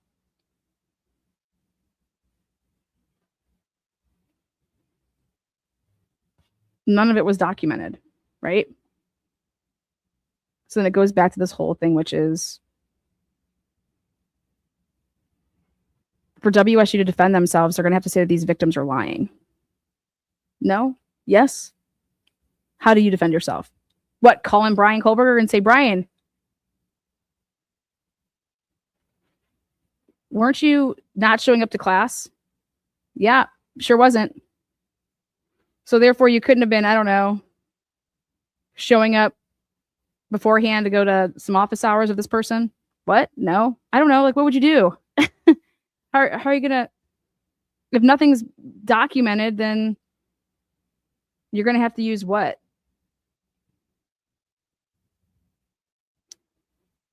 It's very interesting to me. Brian only had 13 numbers saved in his phone, right? Something like that. 13 contacts in his phone. 19 contacts. All of the people that are claiming like that they were stalked or, which is all of those things. Here's my phone. These are all the places that I was at in 2022. Can you look at, so if I give you my phone and you download, and you celebrate download my phone, can you go ahead and see that the places that I was at, when you look at Brian's locations, can you see that he's at where I'm at? Wouldn't you do that? I mean, right? No, wrong. That's what I would be doing. I would be prepared that these people are going to lie about everything. Again, if this was to go to trial, right? Or it's like if you can't prove it, or I don't recall. How about that? You don't have to lie. Just say, I don't recall. I don't remember. It's been that long. I can just tell you this. I would have no reason not to report it if they did tell me. So I'm sure I told somebody, but I don't recall. Okay, would it help to refresh your recollection? And then how do you refresh the recollection? Here, there's no report. So that you can't refresh your recollection with anything then, right? So if you're one of the automated reporters or mandated reporters, if you're on the stand, no, I don't recall. Do you recall meeting with this person and then saying, not meeting with them? No, they had pulled me aside when I was walking in the hallway, saying, you know, God, had anybody else, whatever it may be, but no, I don't remember having a meeting with them. I don't remember that would have been documented. There's no documentation of that. It would have happened in passing, stuff like this. How, like, if this is what the jury was to hear, I'm only throwing out examples of how this would be. Respectfully, I think Lana is confusing TA employment policies with legal liability. Internal policy issues do not make a university responsible for an off-campus crime. That's where you're not understanding. What I'm trying to do is explain how this lawsuit would have legs. Okay. And they're saying that this was preventable. You understand? If Brian Kober is not at the university or is not at WSU, their argument is that this would have happened. This wouldn't have happened. And that by not dealing with it then the right way, then it triggered him. They are going about this in ways to show that they were supposed to be taking certain actions and they did not. And because they did not, and because they did things the wrong way, it then led to 4 deaths.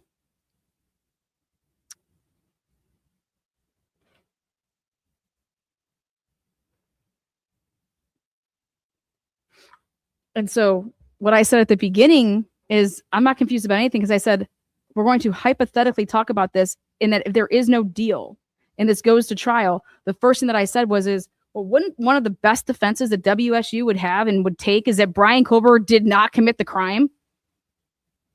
But then I said, well, but he said that he did, right? And then I said, well, what if they were to bring him in and sit him in the chair? And he says, I didn't do it. Then what happens? That's what the jury gets to hear. And then the people that are the plaintiffs here say, well, didn't you get up, raise your hand, swear under oath that you did do it? Yeah. Well, then why would you do such a thing? Because I was saving my life?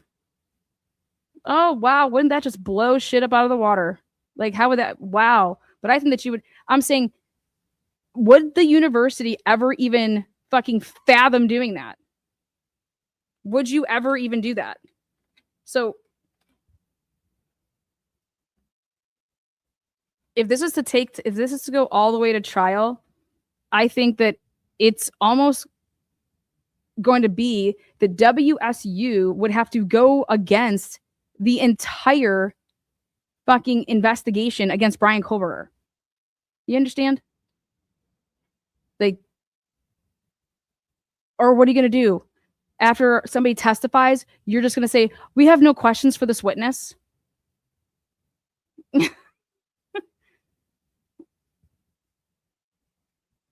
I think it's interesting. And anybody that wants to have stuff that come out in this case, well, hot damn, wouldn't that just be a way? Like, you never know when some people are going to snap. Absolutely. And I also said, if this was to, this also has to do with the fact that he's not just a student there. He's not just a student there. He was an employee. Okay? He was an employee. And so what the parents are saying is that if the university would have done everything that they were supposed to, then we wouldn't be here today. Like, meaning, like, we couldn't file this lawsuit. Okay? Do they really believe that WSU is responsible? And you don't put everything into a complaint. Okay?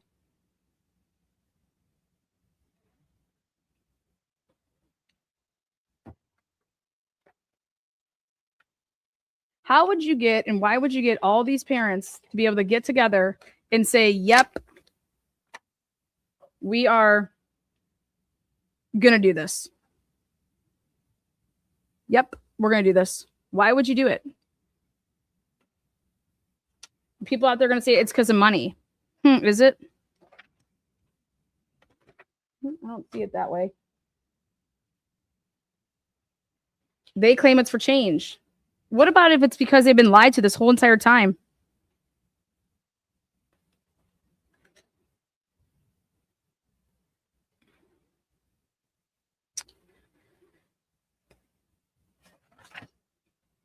Right here.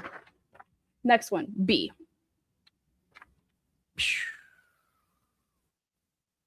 B.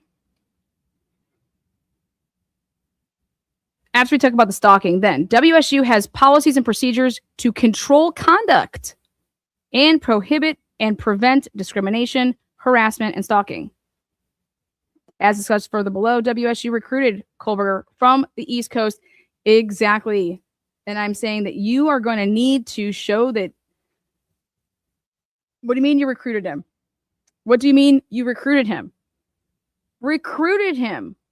WSU recruited him. Do you know what that means? Recruited. That means WSU sought out Brian Kohlberger. Holy shit. How are you going to prove that? How are you going to prove that? Let me tell you what that means in the recruiting world of athletics. That means you sent me a letter expressing your interest in my abilities and that you wanted to have me on a recruiting visit. Okay. That would be, I get a recruiting letter in the mail expressing, hey, Vanna, we want you to come here and play golf. We're going to give you a full ride. That's being recruited. I thought Brian Kohlberger put in an application to go to 2 or 3 places. And I thought somewhere in California, I want to say Santa Barbara, but I could be wrong with that. But somewhere in California, WSU, and then I thought a place on the East Coast somewhere. Again, but recruited? Whoo! Recruited? That's interesting language to me. You know? Recruited.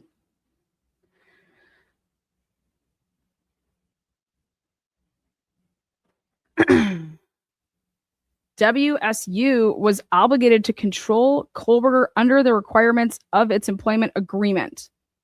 So again, this is just a contractual. So basically, the parents are suing because WSU did not obligate its contract. Okay, right?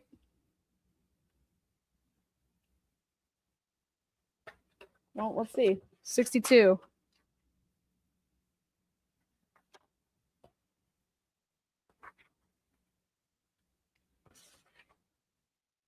Under the requirements of the employment agreement, WSU was obligated to control Kohlberger. Again, I think these are interesting language words. WSU's policy provides that a teaching assistantship is an appointment in which a graduate student's primary duty is teaching or serving as a teaching assistant. Kohlberger's employment with WSU came with conditions and obligations. Again, there's key triggering words here, you guys. They're going to have to show that first of all, that Kohlberger was recruited to go there. You're bringing him here. And you brought him here for what purpose? Because you believed that he was one of the best candidates, because basically they're going to say everybody submitted their applications, and then we then sent out a letter saying that you made it. Like, based off of what you sent, our letter back to you saying we chose you, that's not recruitment, guys. Okay, I wouldn't say that's the word recruitment. I would say that you're accepting. You're accepting, and that's why I said back about 30, 40 minutes ago, I said, what type of application process are we talking about here? Who was referring him? What type of, did you meet in person? This was during COVID, right? Like, what the fuck? How do you know anybody's character? So off of his grades, we accepted him off of his grades. He met the grade requirement. Okay. I just don't understand how you're going to be able to say that WSU sought out this motherfucker, because they just didn't. Unless you're going to be able to show that they did. I don't fucking know, right? I see the word recruitment, and I see, as an athlete, that means somebody's sending me a letter recruiting me to go to that school. And guess what? They don't even care what my grades are as long as I meet the NCAA clearinghouse. Yeah. So you're recruiting me, and they're saying, hey, these are the bare minimums. This is what you need to get in so that we can just pass it through admissions. What? Yeah. That's what recruiting is.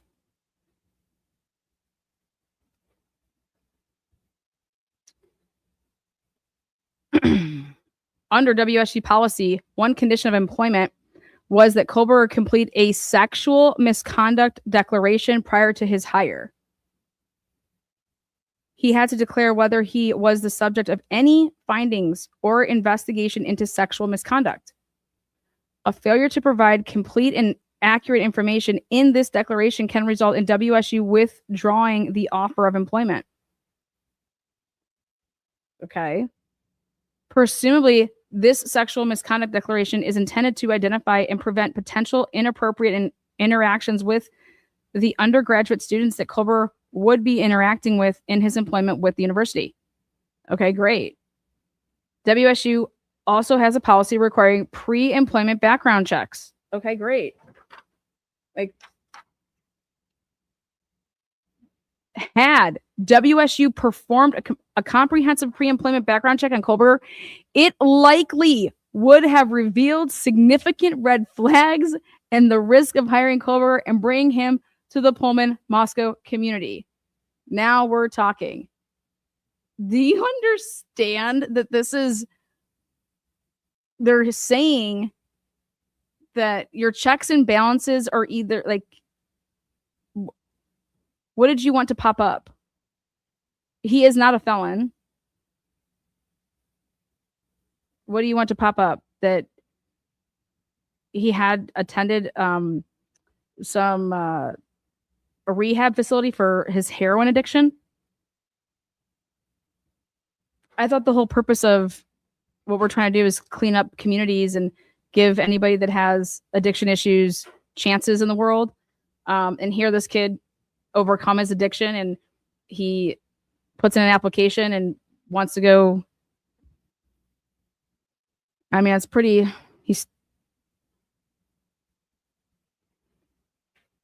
I'm just curious of what the red flags would have been.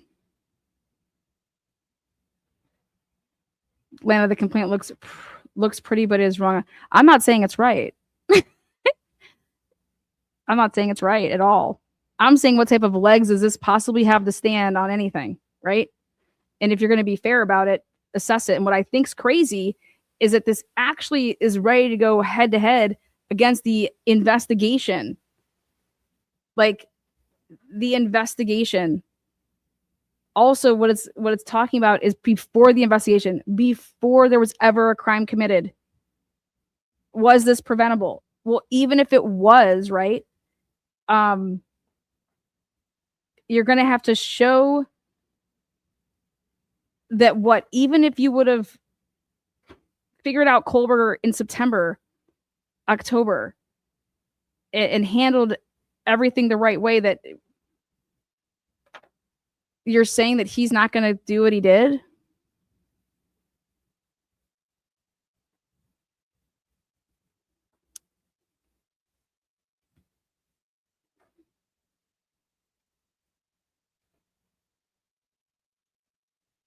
What if the FBI wasn't involved in this case?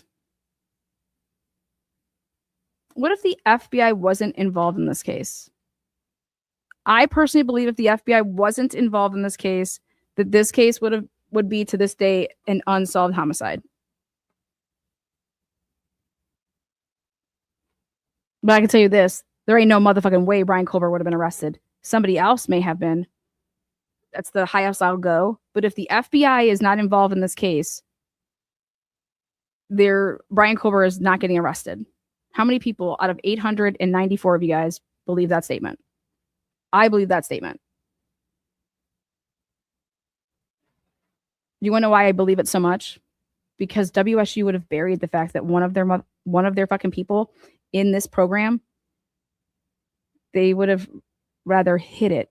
And so maybe that's what's going to come out in all of this, is that they're going to show how WSU hid stuff. How about that? Why don't we start thinking?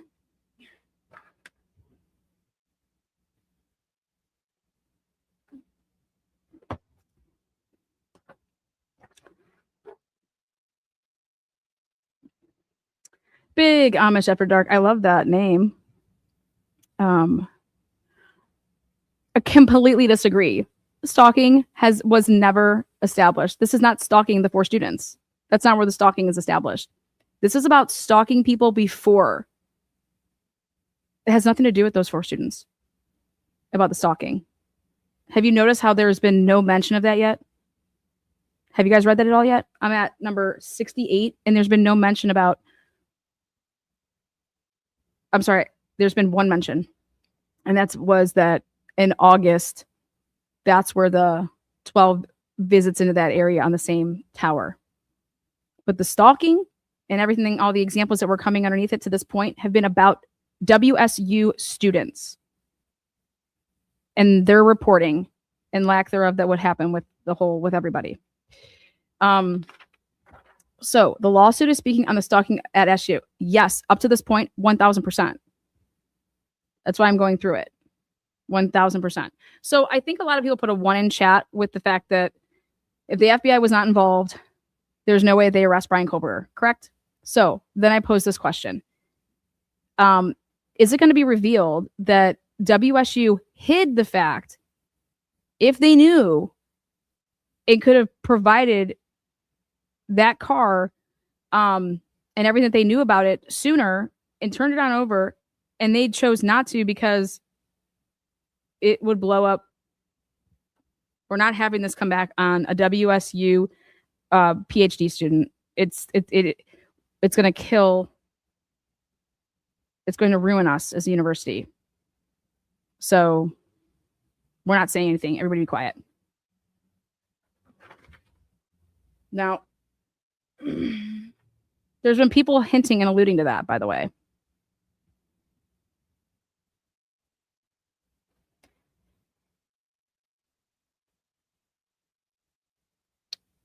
Let's look at.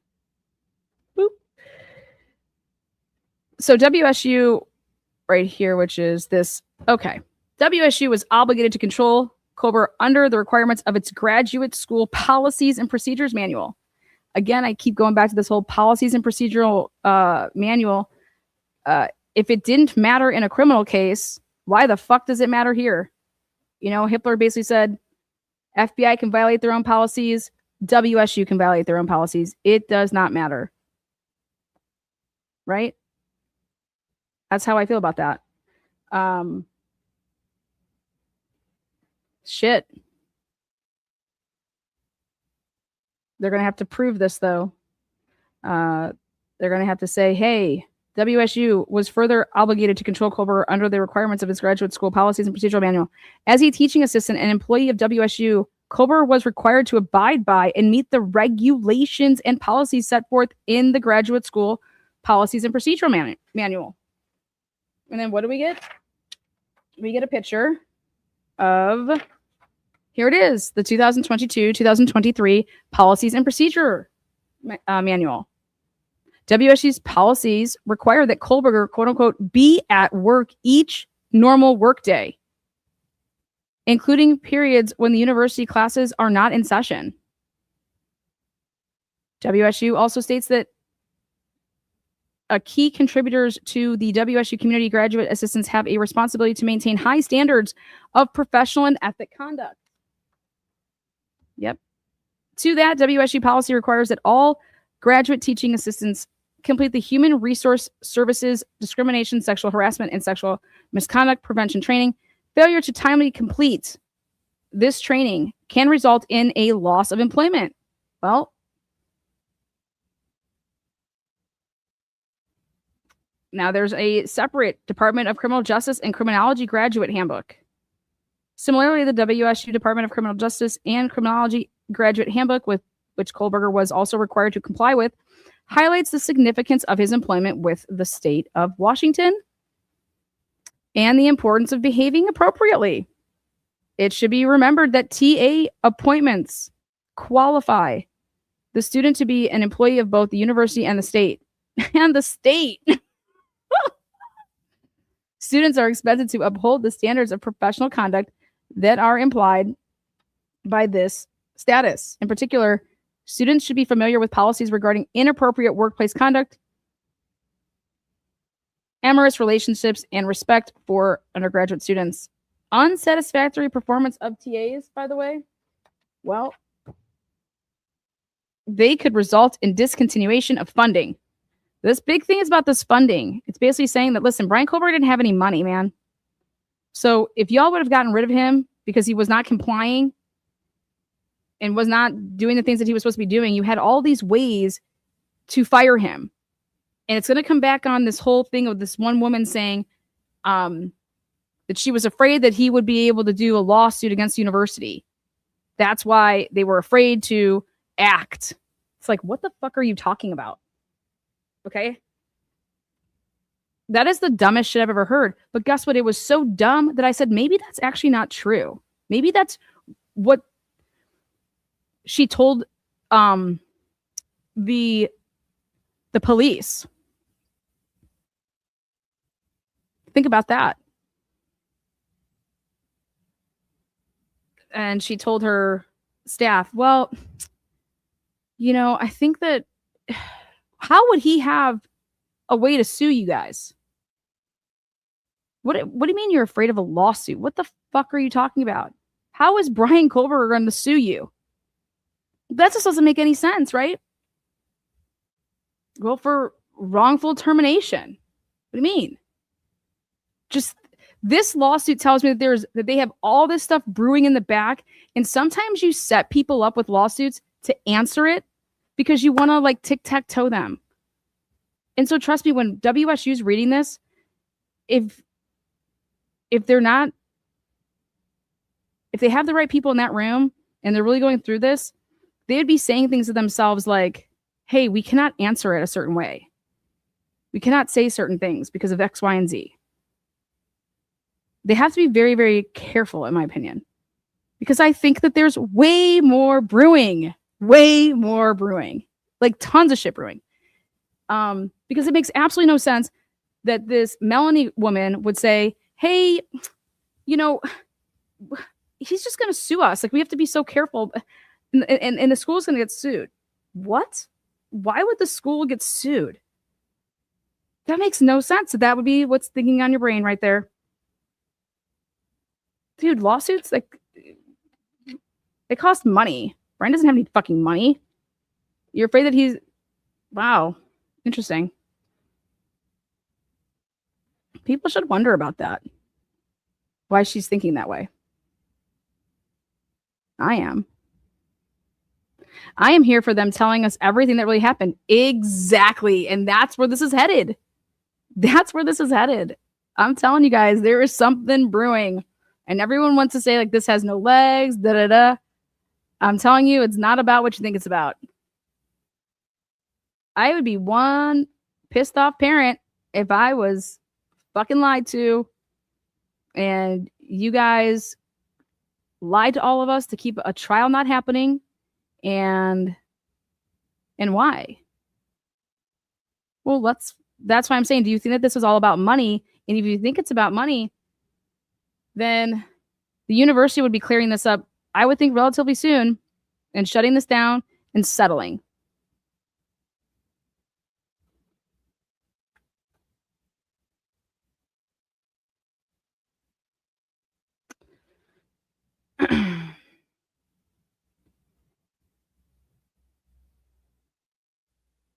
I agree with Angela's statements right there.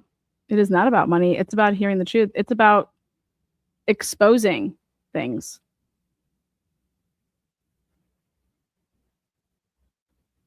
Um,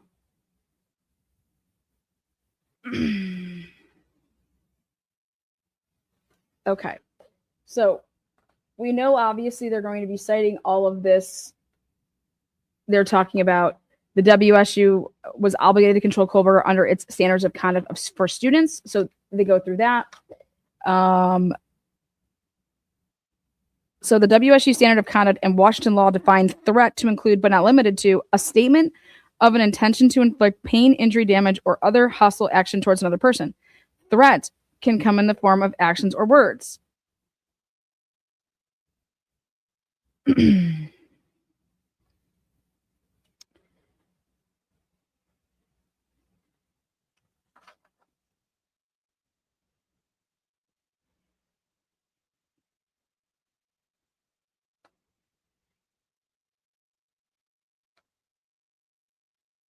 Sanctions for violation of WSU standard of conduct can include temporary or permanent dismissal from the university, as well as a trespass admission that would restrict the offender from any or all university premises based on their misconduct.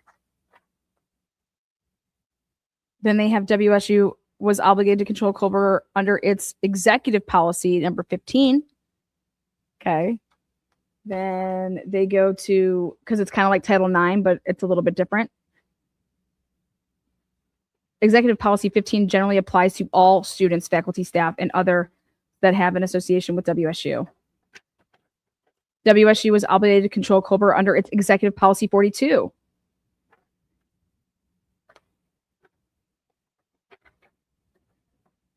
Then we talked about Executive Policy 42, that threat assessment team. So here, something that's important is the purpose of WSU's TAT is to work with any appropriate university departments, law enforcement. Remember I said in the beginning, I said, you have to know that these people had to have good relationships with law enforcement, with this department. Okay. And I find it hard to believe that in just a couple months, 13 formal complaints, and nobody's making a phone call over to the amazing relationship that they have with WSU Police Department and inquiring at all with what the fuck is going on with this dude. Or, hey, let me talk to so-and-so. So, we want to go about doing this the right way, but something's up, something's wrong, But then when there's actual, 4 people are killed, none of these people open up their mouths and they stay silent. It's very interesting. That's just so fucking normal. No, it's not normal. Not even the people that were complaining thought to themselves, wow, let me hit up that tip line. I find that very concerning.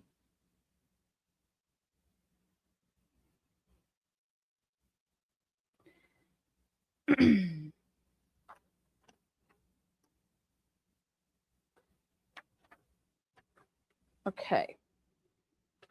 We get to number 123 here. 123.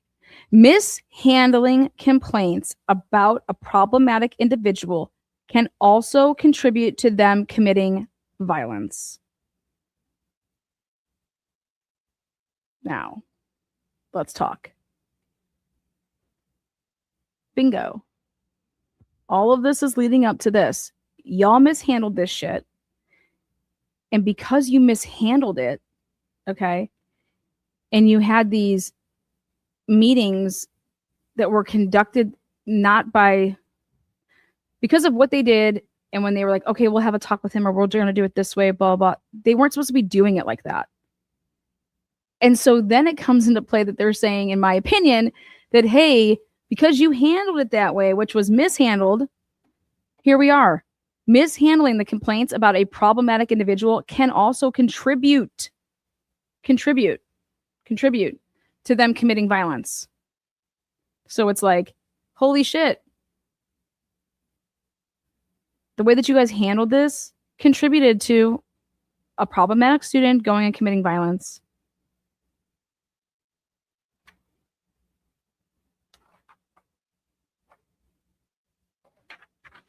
How about this? When there was the killings, okay? Don't you think that the people that would have been investigating the crime from jump like they did would have hit up the compliance departments, would have hit up and they did the civil rights division like they did. That's what Tyson Barrett was in charge of. Okay. And so they hit up WSU as well. So if this was done right away to say, hey, who are we experiencing problems with from the University of Idaho? And then we go and we talk to the WSU people, who are we experiencing any issues with? You're telling me that this wouldn't have been flagged, a 13 formal complaints about with a criminology student who was there for PhD, to get his PhD rather. And like that doesn't just pop up. We have proof in the criminal discovery that Tyson Barrett was the one in charge of that. And then he was handing over stuff to the feds and not putting it in a report. He would just say his reports were ridiculous. But anyways, I don't think that this complaint's lying when it says that there was 13 formal complaints. That's just something that you would not want to lie about. Okay, that's just going to blow up your complaint. So 13 formal complaints. But the first thing that they were doing, if you go and you look at the discovery, is how does this not popping off? How is this not like one student? School starts at the end of August, September, October, middle of November, 13 formal complaints. So my question is it would have, and did they bury it? Wouldn't that name be provided like immediately? No, yes, maybe so.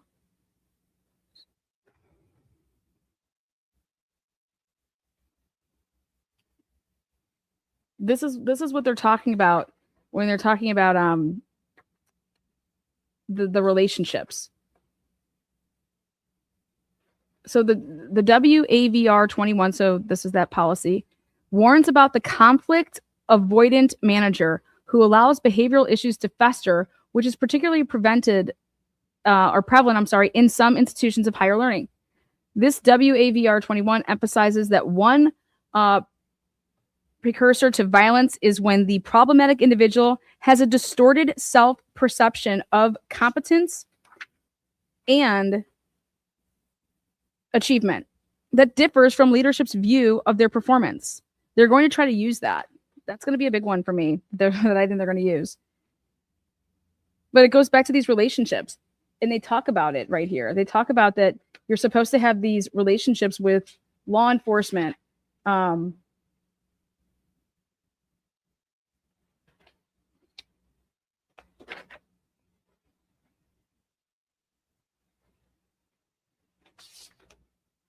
so I'm saying that the first thing that you would have done, and that they said that they did, was go and look at, they said they went to the Civil Rights Division of Idaho, of University of Idaho. I know that they did it for WSU as well.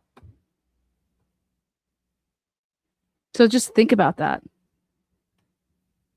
Remember how we've always been asking, how did you come up with his name?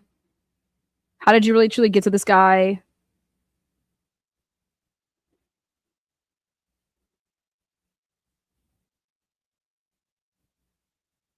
These reports were 1000%. The report, these reports were made up after the arrest. That's not the reports that I'm talking about. We're not talking about the police reports. We're not talking about the discovery. Okay. I only have any interest in what the 13 formal complaints are. That's what matters here. The 13 formal complaints, not the 13 interviews that were done after Brian Kober was arrested. And I'm only saying 13. There could have been like 40. Who the fuck knows? The only ones that matter here and that are not in the discovery, because I'm telling you, I went through them. Those 13 complaints, formal complaints, I believe that the FBI handled. Why do I believe that? Because that's what Tyson Barrett said that he was doing. When he went and talked to the Civil Rights Division of the University of Idaho's campus, it's in a report. The FBI wanted certain things. And so what he wrote in his report is that he didn't document anything that he received. He just turned it all over to Maria, whatever the fuck her last name was, with the FBI. Okay. They would have done the same thing with WSU's Civil Rights Division.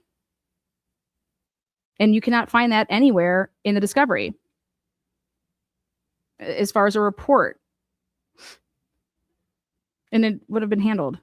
So I think the feds, that's going to be in a federal report.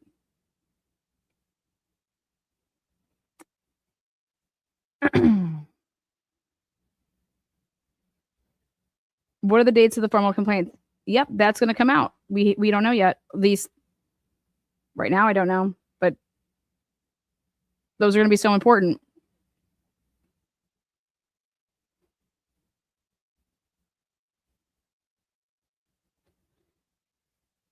Maria, whatever the fuck her name is, she's good.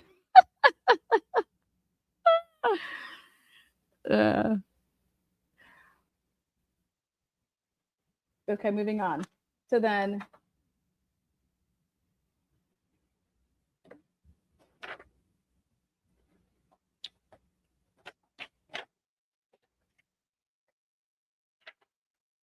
okay. Now, WSU was obligated to control Kohlberger under the terms of WSU's family and graduate apartment agreement, his housing. Okay. His housing. So let's see what they have to say about the housing. As part of his employment as a WSU teaching assistant, WSU also provided Kohlberger with housing in an apartment complex owned and operated by WSU. As an occupant of WSU owned housing, Kohlberger was required to sign and agree to the terms of a license called the Washington State University Family and Graduate Apartment Agreement.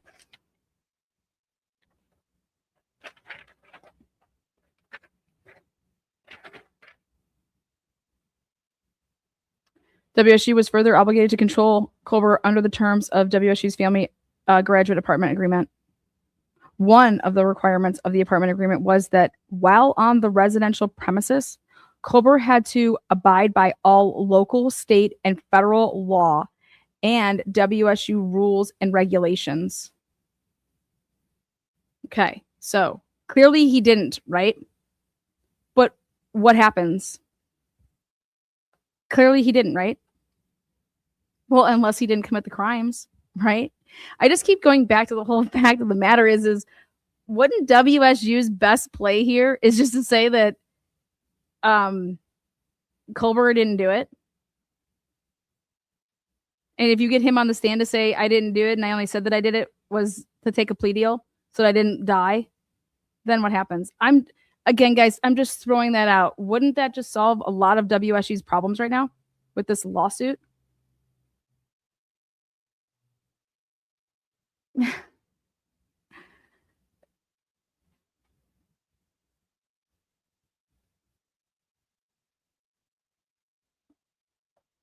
One of the amenities that WSU provided to Kohlberger as part of the apartment agreement was free internet access, both wired and wireless.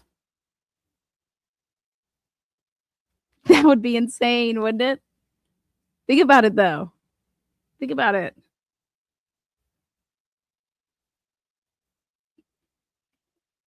So the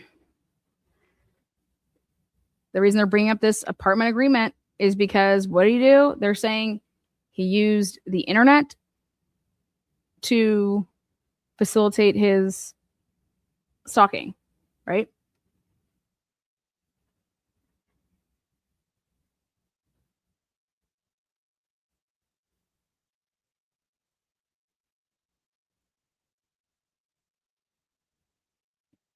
Okay, hang on. Take a look at this.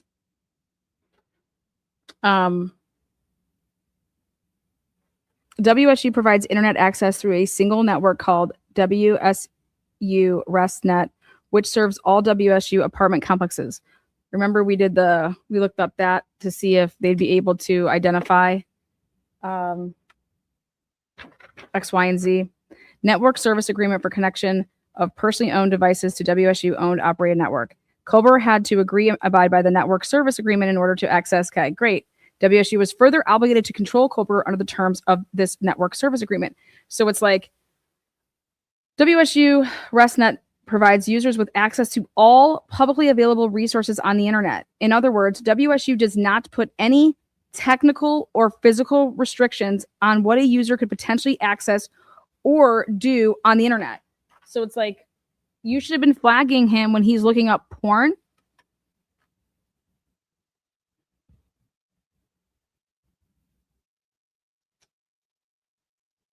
Oh yeah, I don't think anybody should be calling you out. Instead of calling me out for not knowing, educate me. I don't know if that's referred to me, but I think it's chat, but I don't know. So WSU acknowledges that some of the information available may contain language or images about subjects intended for adult audiences.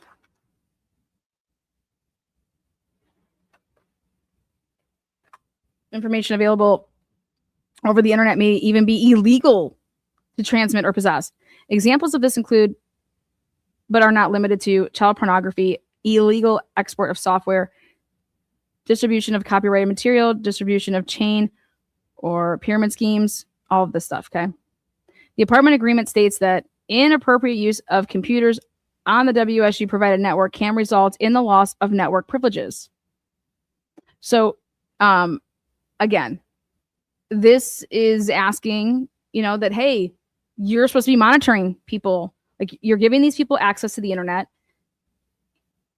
and you're letting all of these, like, you're letting people do whatever without monitoring them. Okay. So then you're going to come in my opinion, like, are we talking about a privacy thing then? So who was going to have internet through the, like, why would I ever want to be monitored on what I'm looking up or looking at, right? Think about that.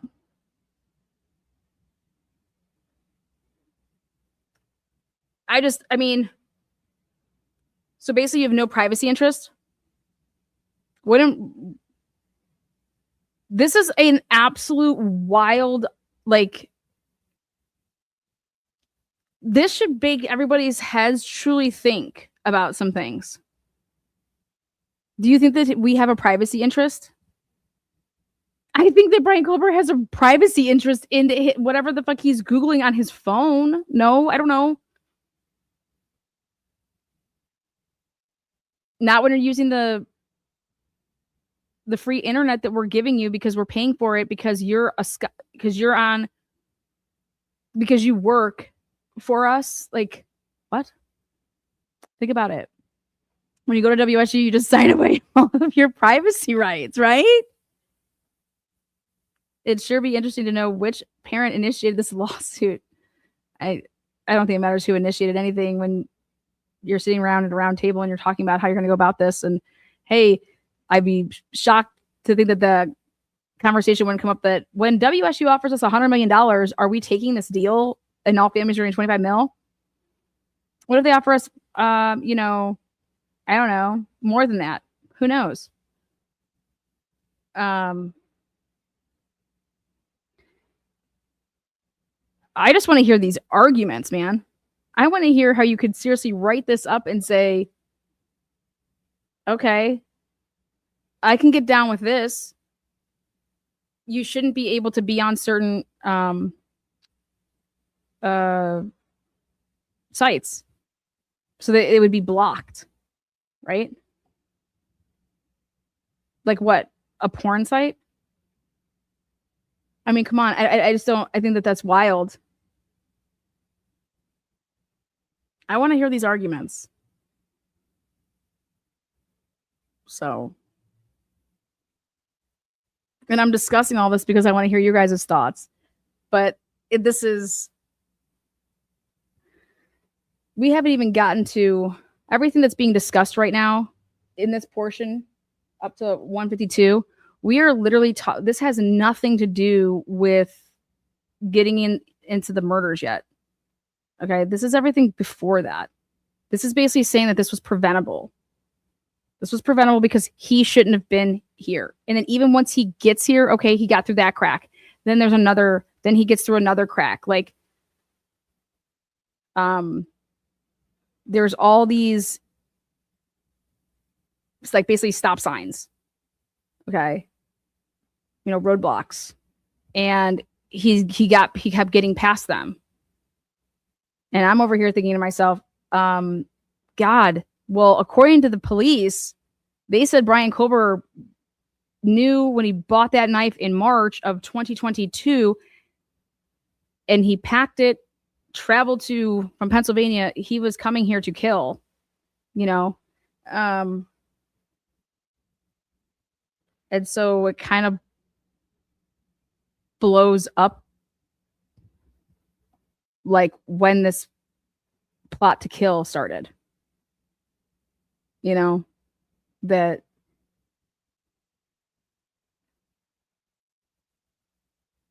because wouldn't WSU put a man on the stand, like, I don't know, a police officer, like Payne, and say, well, during your investigation, or like Gilbertson, during your investigation, X, Y, and Z, about how did you guys went and did search warrants.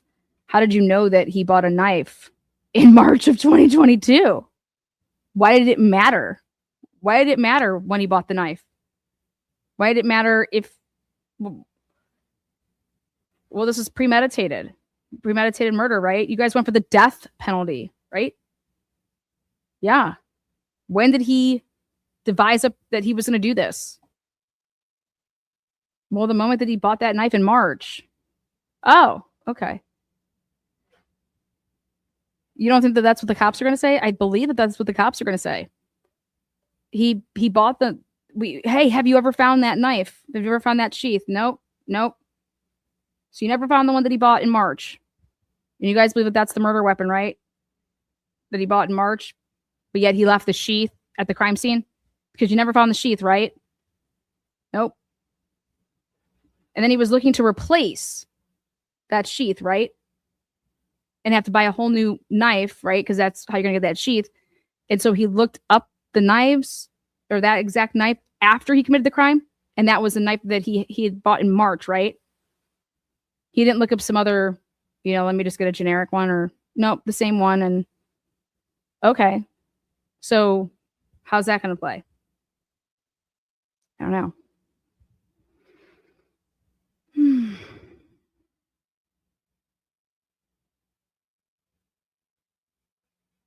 So how then, I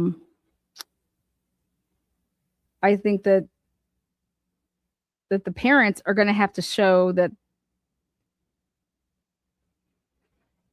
he chose WSU because he researched WSU, and he researched that they have a problem internally, that nothing, you can do whatever the fuck you want. Right? Isn't that what you want to show to combat that? Because WSU didn't read this man's mind when they say like he was recruited. I don't think I would go about that way. I would say that he sought out WSU because of how, like, he researched and saw their internal issues, and that he knew that if he could get on and be a part of that task force at WSU and be in an intern position, that he would be protected by that little thin blue line. That's how I would go about it. And I would show that he did meet with Jenkins and he was trying to get that position. But then he doesn't get the position. Because what? Because Jenkins says that, oh, I just thought that he couldn't be trusted and all these weird things. Oh, okay. It's just, So I want to stop here because we're going to be moving into the next section of it. Because I look at this lawsuit, it's broken down into parts. And the first part is all about the policies, all about, and they do that. So I want to stop here because it's going to go into that here. Or, I mean, I can go a little further because actually maybe I do want to show one thing, which is also you cannot, okay, you guys, this is wild to me. The apartment agreement also prohibits Culber from possessing any weapons, including knives, in his apartment. Weapons of any kind, including pistols, rifles, air guns, knives, having a blade longer than 4 inches that are not for culinary purposes, or having a swing or switchblade. None are to be stored or used in apartments.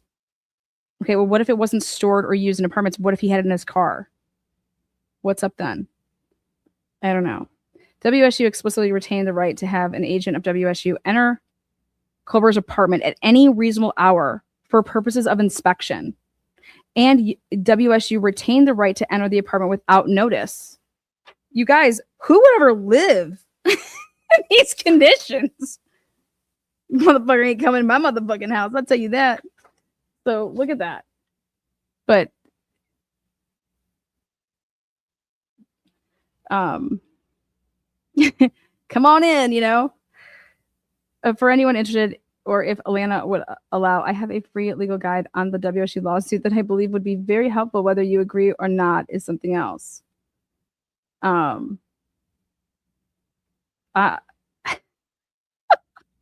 just would not. Dude, you're not coming into my apartment whenever you want. Like, right? Like, think about that when you're actually looking at this now, right? Well, but think, they didn't find any weapons. Did they find any weapons in his apartment when they went in there to do the search warrant? Did they find any weapons? Did he have any knives? I can't remember. Did he have a, I don't think he had. Did he even have a pocket knife in there? You just can't be what?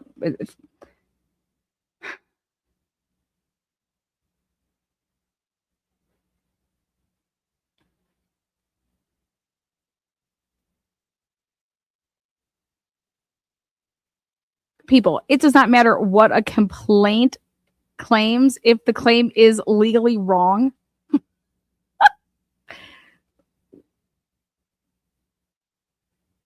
Well, so love and other habits. I love the name. And she or he is saying, because I don't know, people, it does not matter what a complaint claims if the claim is legally wrong. Well, let me ask you a question. Who would write up 126 pages and ask all of their colleagues and friends to look over this complaint? And none of these people had the balls to tell the person that wrote it, hey, good luck, but this is legally wrong. Because then I would never hang out with those people that are yes, sir, yes, ma'am, motherfuckers. Because why would you ever let me waste? You know how much time it would take to write this? All this time to write this.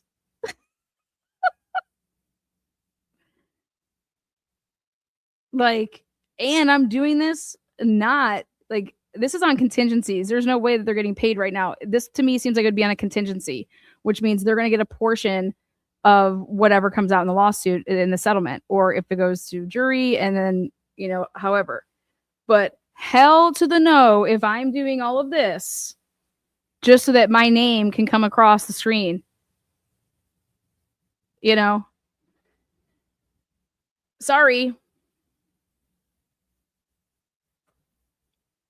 I think it's enlightening though reading this to think that they want this type of policing going on in campuses. Because there's some things that I just don't think I would be putting in, but maybe they're just throwing everything up there. But I'd be looking more at like they're reporting him, but then it's not being reported properly. Then it's not being, dealt with by the policy, sticking to that type of stuff. But fuck, we're allowed, anybody that lives in the Steptoe apartment, sign that apartment agreement for the WSU family and graduate apartment agreement. Anybody that signed that, you have to be one, like, wow. I would say can you just give me a stipend and I'm going to live where I choose to live? Like, I would never sign something like this. This is crazy. I'm 28 years old and you're just going to come into my, how do I know that you wouldn't plant something in my apartment? You just come in there. Unannounced, what? No body cam on, no nothing. Just come in there and do what? Inspect what? Go through my drawers, go through my panties to see where my knife is? I mean, go check for guns with what? Some metal detectors? Get the fuck out of here. All right? We can't start shifting the blame, okay? But if I think this is going to shake some trees over there because I think there's stuff brewing in the back. And it's just like, I guess I want to call WSU and ask them, can I be involved with your graduate program and not live on campus and get the stipend that you're paying for that place? I just want it to be added on to the money that I'm getting per month. And I'm going to get a one bedroom where Molly lives in a trailer. How about that? Nope, because we need to monitor you. We can't do that because we need to have all eyes on you. I think it wouldn't be a bad call to call them up and ask them if that's even an option. Because who the fuck would live there if they get this? And then people can say all they want. Oh, why? What are you doing? No, it's not what I'm doing. It's not what I'm doing. It's where's my privacy at? I got no privacy.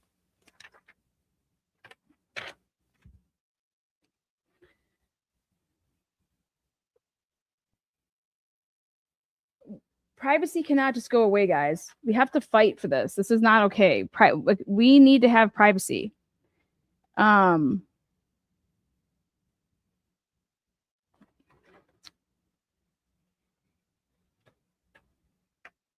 So there's that. We can just go in whenever. Okay.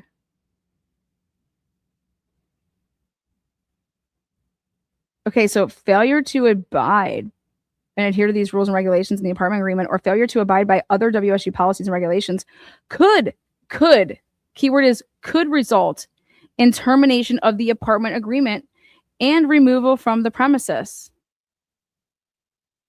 Okay, well, like I said, just give me my stipend and I'll live in a one bedroom of my choosing. Okay, so when Kohlberger arrived at WSU in the fall of 2022, the WSU Police Department was consumed. I knew that they were going to go here, and this is where I would go. They were consumed by a university investigation into its own long and sordid history of tolerating and, in fact, fostering serious sexual misconduct in its own ranks. Yes, I agree, right? They don't got time for any of this shit because they're dealing with all that shit. Absolutely. 1000% agree.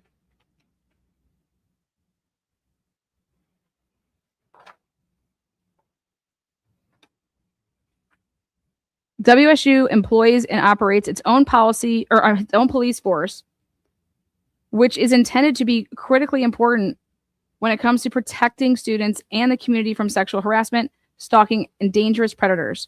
However, prior to Kohlberger being hired by WSU and arriving in the Pullman-Moscow area, the WSU Police Department had a long, troubling, and sordid history of tolerating and, in fact, fostering inappropriate sexual behavior in its own ranks and discouraging complete and accurate reporting of occurrences of such misconduct. And if this is my point, is that that's exactly what was happening.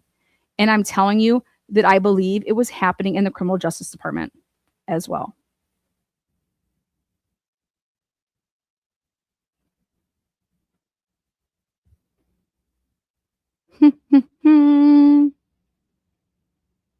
Yep, because they would work hand in hand to me. they would be all chummy chum chum. Um,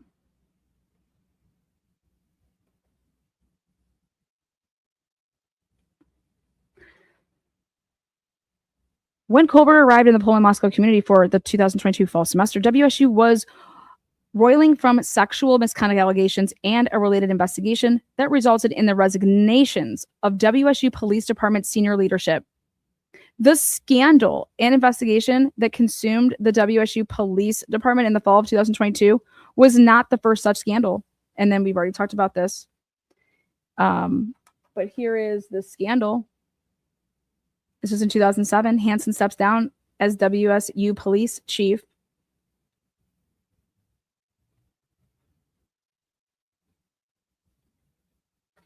Then federal officials fine WSU over campus safety.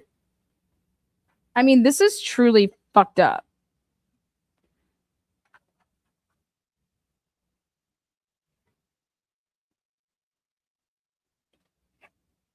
Then WSU police leaders retire early to avoid discipline following sexual misconduct allegations. We talked about this a lot. That was August 9th, 2022. So WSU initiated a disciplinary investigation in the WSU Police Department for failing to advise university leadership of a 2020 departmental investigation involving a WSU police officer alleged to have engaged in sexual activities on campus and while on duty. And if you think it was just him, you are absolutely, like, I'll pray for you. It wasn't just one dude. So this joint disciplinary investigations were initiated by the Office of Compliance and Civil Rights. This right here is where the FBI went with Moscow and with WSU. Both of them have this Civil Rights Division and the Human Resources Facilities offices. And they went to them right after these 4 students were murdered. We want to know who's being... Talk to me. Do we have any complaints about people? Oh, here's this person, 13.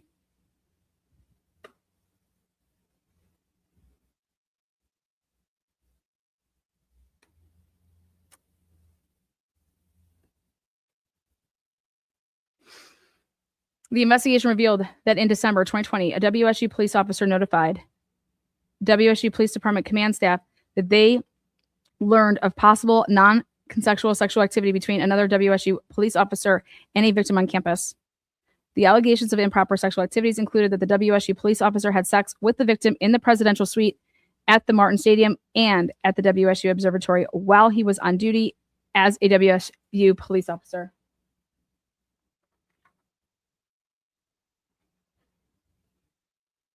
The offending officer told departmental staff that he was willing to identify the name of the woman involved, but the WSU Police Department investigator said that was not necessary. And then misleadingly wrote in their internal report that they could not substantiate the allegations without talking to the victim whose identity they did not have. Oh. And we're supposed to believe these motherfucking people. This is why this is a phenomenal, absolutely phenomenal lawsuit. And anybody out there that has an issue with this lawsuit, there's going to be parts of it that are just going to fall off. But this is why back in the day, we were saying, wow, I cannot believe that law enforcement people aren't being looked at for this homicide. Like, what the hell's going on?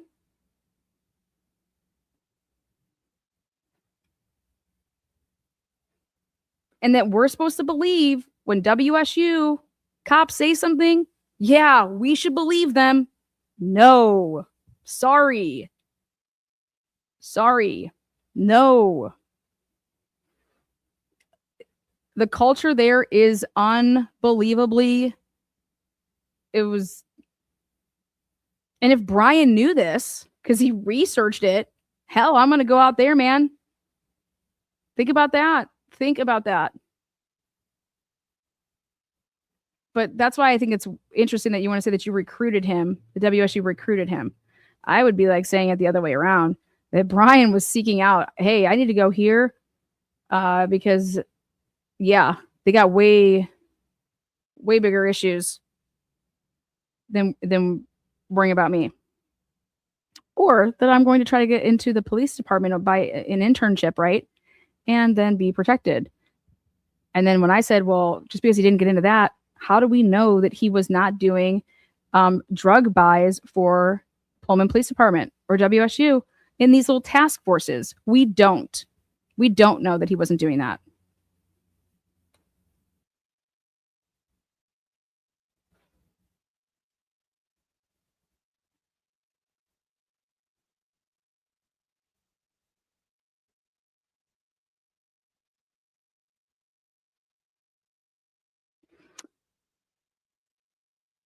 All right, join me back here. We got lots more to break down, but we haven't even gotten to anything to do with the homicides yet. This is all stuff that was going on prior to that, and this lawsuit is showing the culture over there. So join me back. Thank you guys so much for joining in the first place. Trial and Error Podcast became a new member. Lana, love you. Happy Sunday to you too. What is up, Crystal Amber? 11 months. Cheers. Miss Potts, member for 34 months. That's right. Allie Tally bought some memberships for people, 5 of them. If you turned green, you know why. And then the Short Bus 794. I love that name, man. Come on and ride. We're going to be back with more of this breakdown a little bit later here. Let me rust my voice up. See you soon. But I definitely, I don't even want to stop now, but I can feel my voice and it just I need a break.